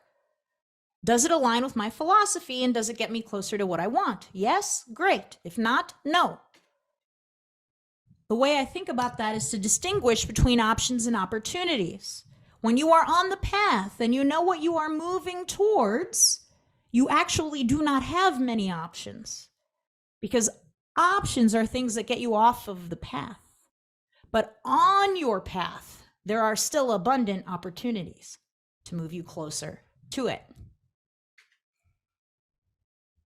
And that legacy future, because you're distinguishing between options and opportunities, because you have filters through which you take noise or leave noise, the future that you want pulls you closer and closer to it with the gravity. And for a long time, I have craved communities with this explicit focus. There are a lot of great communities out there, but I wanted one that explicitly focused on this stuff, not just the hardcore tactics of it all, but not fluffy motivation, rah-rah bullshit either. Something kind of in the middle. And part of my philosophy is that I build my own stage, just like I did today. Just like I did at Diamond Day, nearly 12 months ago, exactly, almost to the day. I built my own stage for this stuff at Diamond Day 1. Before that, it had been years since I did any public speaking at all. Yet by building my own stage, by following some of the processes I've been able to communicate to you today and more, I rapidly became known as one of the best mentors in the game. Started getting paid $1,250 per phone call, $50,000 a sales letter, able to invest $150K on my own personal development. I spoke on 7 more stages from like 0 in the past 6 months alone. Formed relationships with some of the biggest players in the game while being myself, not faking it till I made it, being a weirdo and all. And of course, I did all of that bigger and badder at Diamond Day 2 and Diamond Day 3. Whatever the medium is for you, I encourage you to build your own stage. Maybe it's live trainings like this one. Maybe it's writing a book or starting a blog. Whatever medium works for you, whichever one you like. That's your propensity. We honor that. Imagine actually starting to do that. Imagine people starting to listen to you. Your message is getting communicated. You're inspiring people. More people want to work with you. Because ultimately, you are built differently. You've gone through 3.5 hours last minute in the middle of December with me so far. So you are built differently, and that's why cultivating your own philosophy is so important, and you're worth it. So to help you get there, I have questions, of course. So what makes you forget to eat? What could you be working on 5, 6, 10 hours pass, and you're like, holy shit, I haven't eaten anything? What makes you forget to take a shit? When I build presentations like this and I feel that first urge to go to the bathroom, I ignore it. Making this stuff is more important to me right up until the moment that it's not. If you don't yet know the answer to that question, remember, it's okay. Now you're attuned to when this happens. Take note of it, write it down. That's part of playing your game. That's part of what's important to you. What do you want to be an ambassador of? Do not underestimate the potential you have for reach, because imagine yourself, you're standing at the edge of the Pacific Ocean. Your feet are in the sand, the water is grazing your ankles. If you poured a cup of water into that Pacific Ocean and returned to any shoreline 5 years later, after all the storms and the waves, the pull of the ocean, the rain pouring down, with all of that, you return to any shoreline in the world 5 years later and scoop out a cup of water, some of those same molecules that you poured in will return to that cup. They'll be there. That is the potential you have to reach and to impact people with your message. Whatever the medium is, and it can all start with something as little as a cup of water. So what do you want to put out there? And what shit sandwich are you willing to eat to do it? What shit sandwich do you want to eat? Because eventually we all get served one. What struggles are you willing to tolerate? And what will you absolutely the fuck not do? These are real questions I want you to think about and answer with time. Incredible jazz artist and musician Thelonious Monk says, jazz, it's the notes you don't play. And we know that the quantum move is preceded by quiet. So when you say no to something, you're creating that opportunity for a little bit of quiet before your next quantum move. And all of this shit is really important to me, at least in part because I grew up like a no power kid. Abusive mom, whatever. Bit of a gambler dad. My mom would tell me, Laura, your father gambled the money for your crib. So I get that lesson on what I'm worth. I guess less than a crib. My dad is still my preferred parent, though. And his probably the only tool in his toolkit to motivate me and to teach me stuff was the challenge model. Laura can't do that. Laura can't do that. That's how he would get me to do stuff. So when you feel the urge to prove people wrong, believe me, I get it. I live it. The model I also grew up in was that criticism is love. They care to tell me everything I'm doing wrong. And I'm in superpositions because as much as I want to sit here and say, you can't criticize me for shit, I'm not taking it. It's not entirely true. I still feel like criticism is love. I'm still not through that superposition. That's part of the quantum move. That's where meltdowns occur, when you're in the superposition, living in two worlds at once, and you cannot make sense of it. But I hope to give you some tools to help you make sense of it. I hope to show you that you have a choice. You can say, I'm on the verge of letting this whole thing derail me, but instead, I will step outside and get re-railed and move through the meltdown in minutes instead of months. Even if your meltdown doesn't quite look like mine. Even if you don't ugly cry like me. Either way, you are here. You are cut from a different cloth. You think differently, bigger, longer, better, like a winner by choice, more fearlessly by choice. This is our shared hallucination right here, baby, us together right now. But at the same time, you're human, right? Which program's running? Is it the hardware? Is it super old software? Criticism is love. Or is it new software? Is it your brain's infinite capacity to tell new stories and think in new ways? For the past 3.5 hours, we've been working on ways to develop and rely on your own mental toughness to wake you up from autopilot. So I would like to let the vision of you 1 year from now appear to you. In fact, you could close your eyes for this and just listen to my voice. I'm going to try to hypnotize you. I'm not a good hypnotist, don't worry. Even my nonconformists. Just close your eyes for a second. Let the vision of you 1 year from now appear. You understand that to strive for what you want is to win. Winning is in the strive.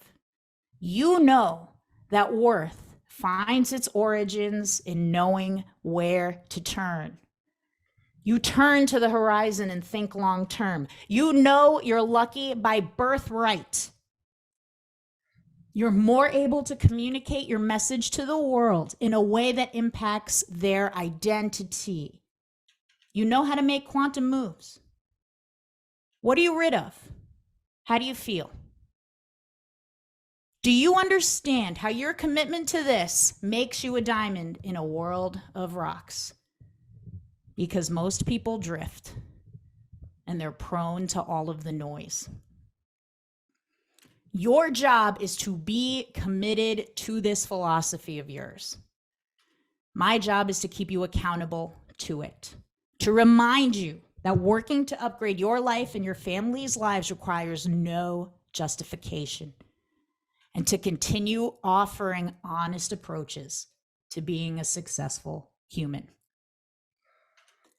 And that's why I invite you to come back, continue this work with me, and continue moving towards your horizon in my 12-week Diamond Mind mentorship program.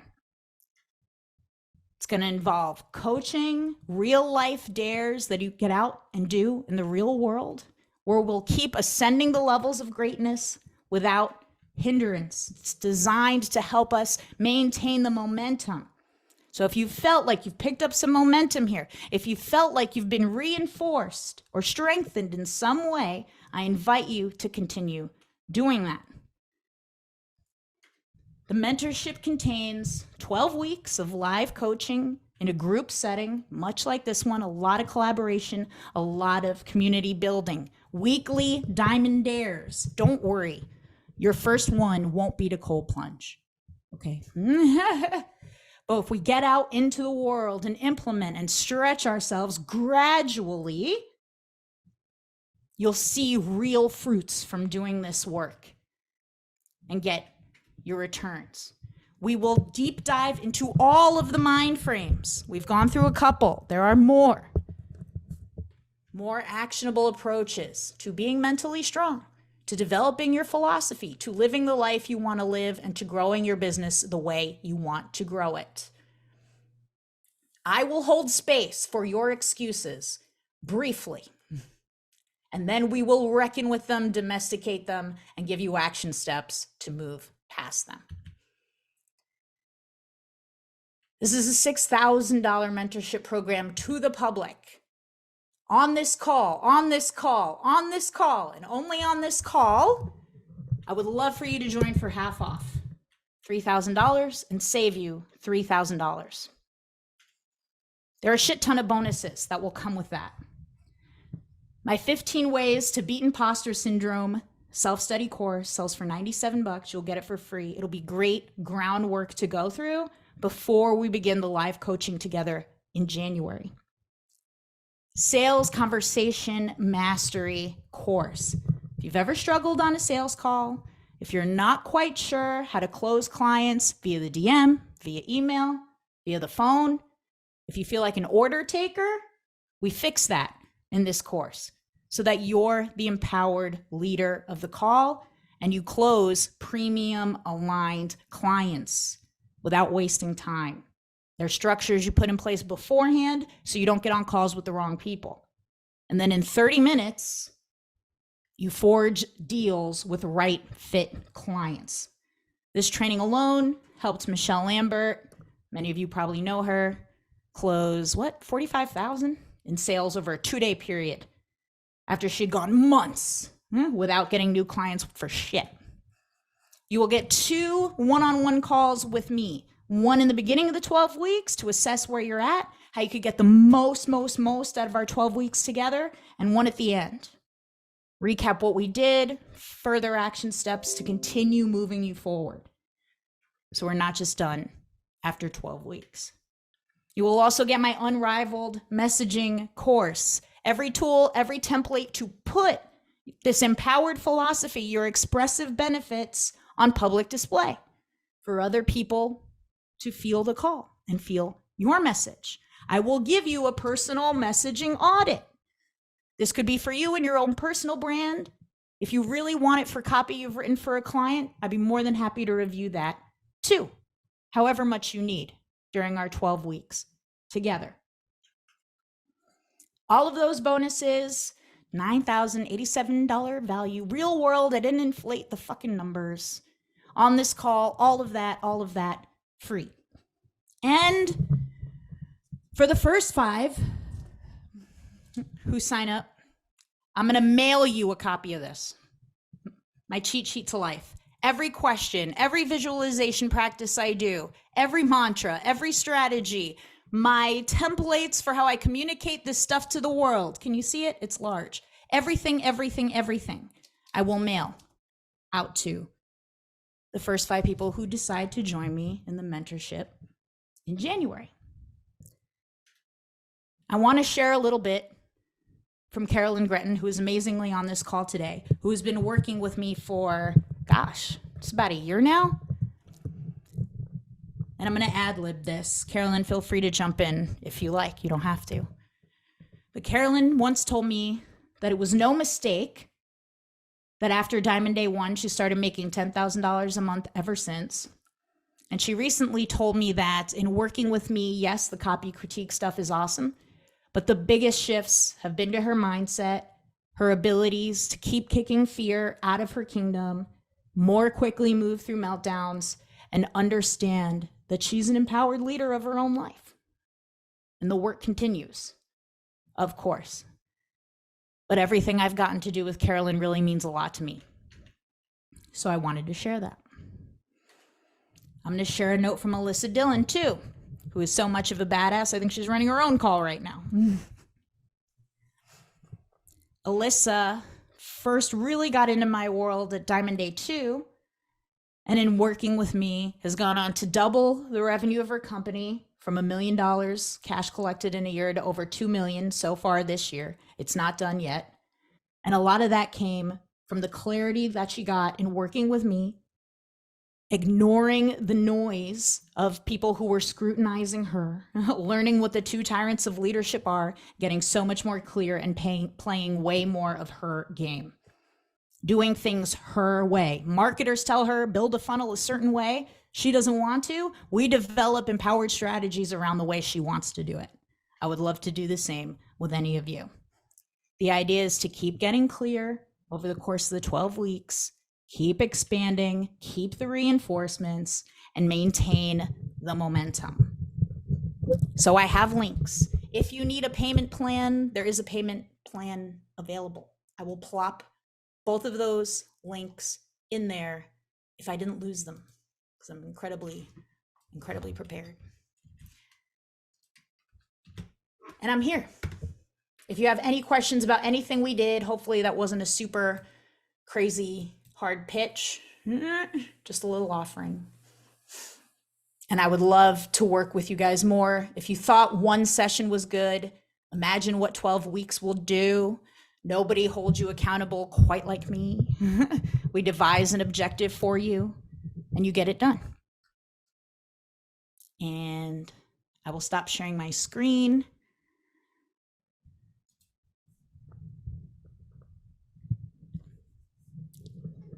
I get nervous pitching stuff. You just hung out with me for nearly 4 hours. You've invested a great deal of time. And here I am asking you to invest some more. The nerve on me. I still get nervous doing it. But the work that I do and the outcomes that I get are so fucking important to me. I lose sleep. I don't eat. I don't shit. I keep creating more material because I fucking love it. And it's part of my legacy. It's part of what I want to be an ambassador of.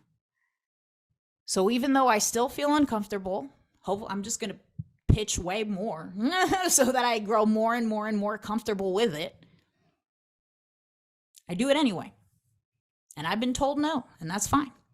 I'll keep doing it. Can you be okay no matter what?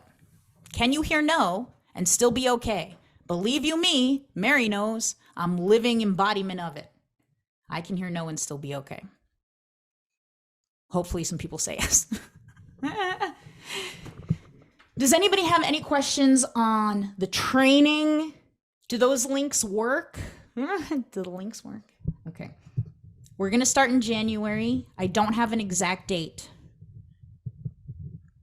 because you're going to prioritize it enough to make the starting dates work for our weekly calls no matter what. And I'm going to ask the group who joins what's the best date and time for them, and we're going to try our best to make that work.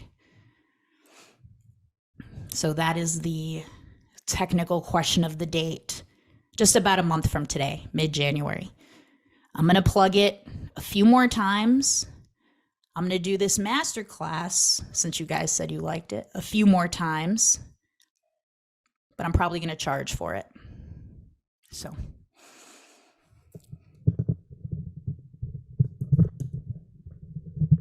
If there are no questions, I'm going to sit. I'm just going to sit and look at you until you guys start to leave. How you feeling? Good investment of about 4 hours, right? Just amazing. Thank you, Carolyn. Thank you for everything. Yep. And you know, I mean, I love you. I love you too.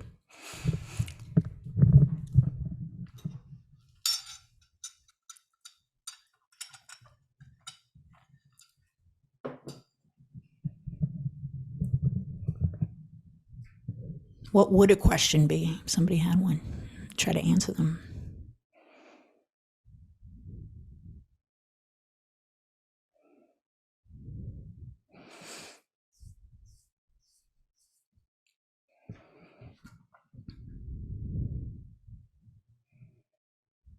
Thank you, Keisha, for sure.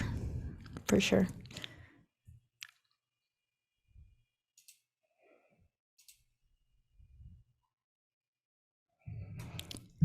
Everybody knows how to reach me. You're either on my email list, or you have my cell number, you're friends with me on Facebook or Instagram. You can absolutely reach out to me. If you let me know any takeaways, any loops that you open that you sat with for a minute and that you got something out of, please share. That's awesome. I'm glad you guys got a lot out of this training. And if you don't have a question, I'm going to outstay everybody. I'm going to be the last person here. I don't know if I'm going to have much to say when nobody else is here, but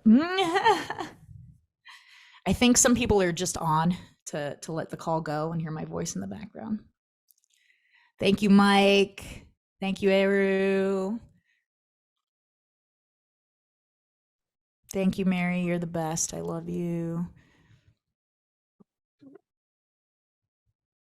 Hey, Laura, this is Carolyn Santo, Hey. the other Carolyn. I had a question. Is this going to be something that you repeat later? I mean, obviously, maybe at a higher price. I don't know. I truly don't know, because in the process of making things and testing them out, we're going to see how it goes. We're going to see how many people want it. Yeah. So I would love to. Okay, because Mhm. I can say maybe later, but my son was rear-ended and totaled our car. And so we replaced the car, but that took money out of our roof fund, and now we have to re-roof the house.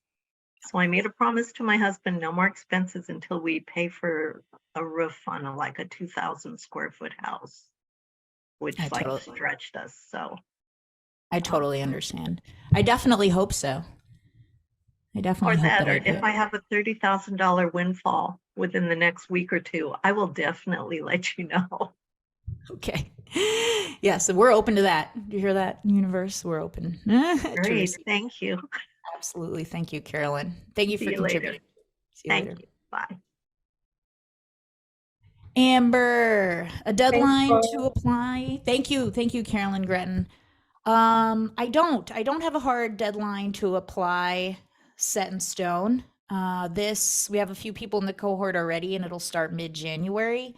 I'm gonna keep it intimate. So I do only have a couple of the cheat sheet for lives. I could tell you that if you want me to put some scarcity on it and force you to a decision. Only a few of those are available. So, so the sooner the better.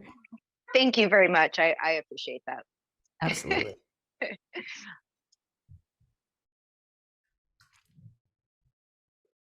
Thank you, Xavier. It was my pleasure. And thank you. Your contribution meant a lot, and it was really important to the training in the group. So I applaud you for that. And I don't think Ismail, Supriya, and Mandy, well, Mandy I saw in the chat. I think Mandy is here.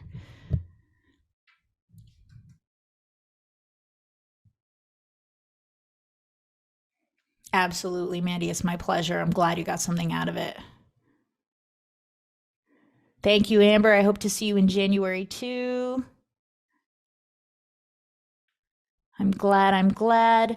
Supriya, because you're here, you'll get the full recording so you can check out the beginning. The beginning is pretty important because it set the foundation for everything we did towards the end. So I'll make sure you get that.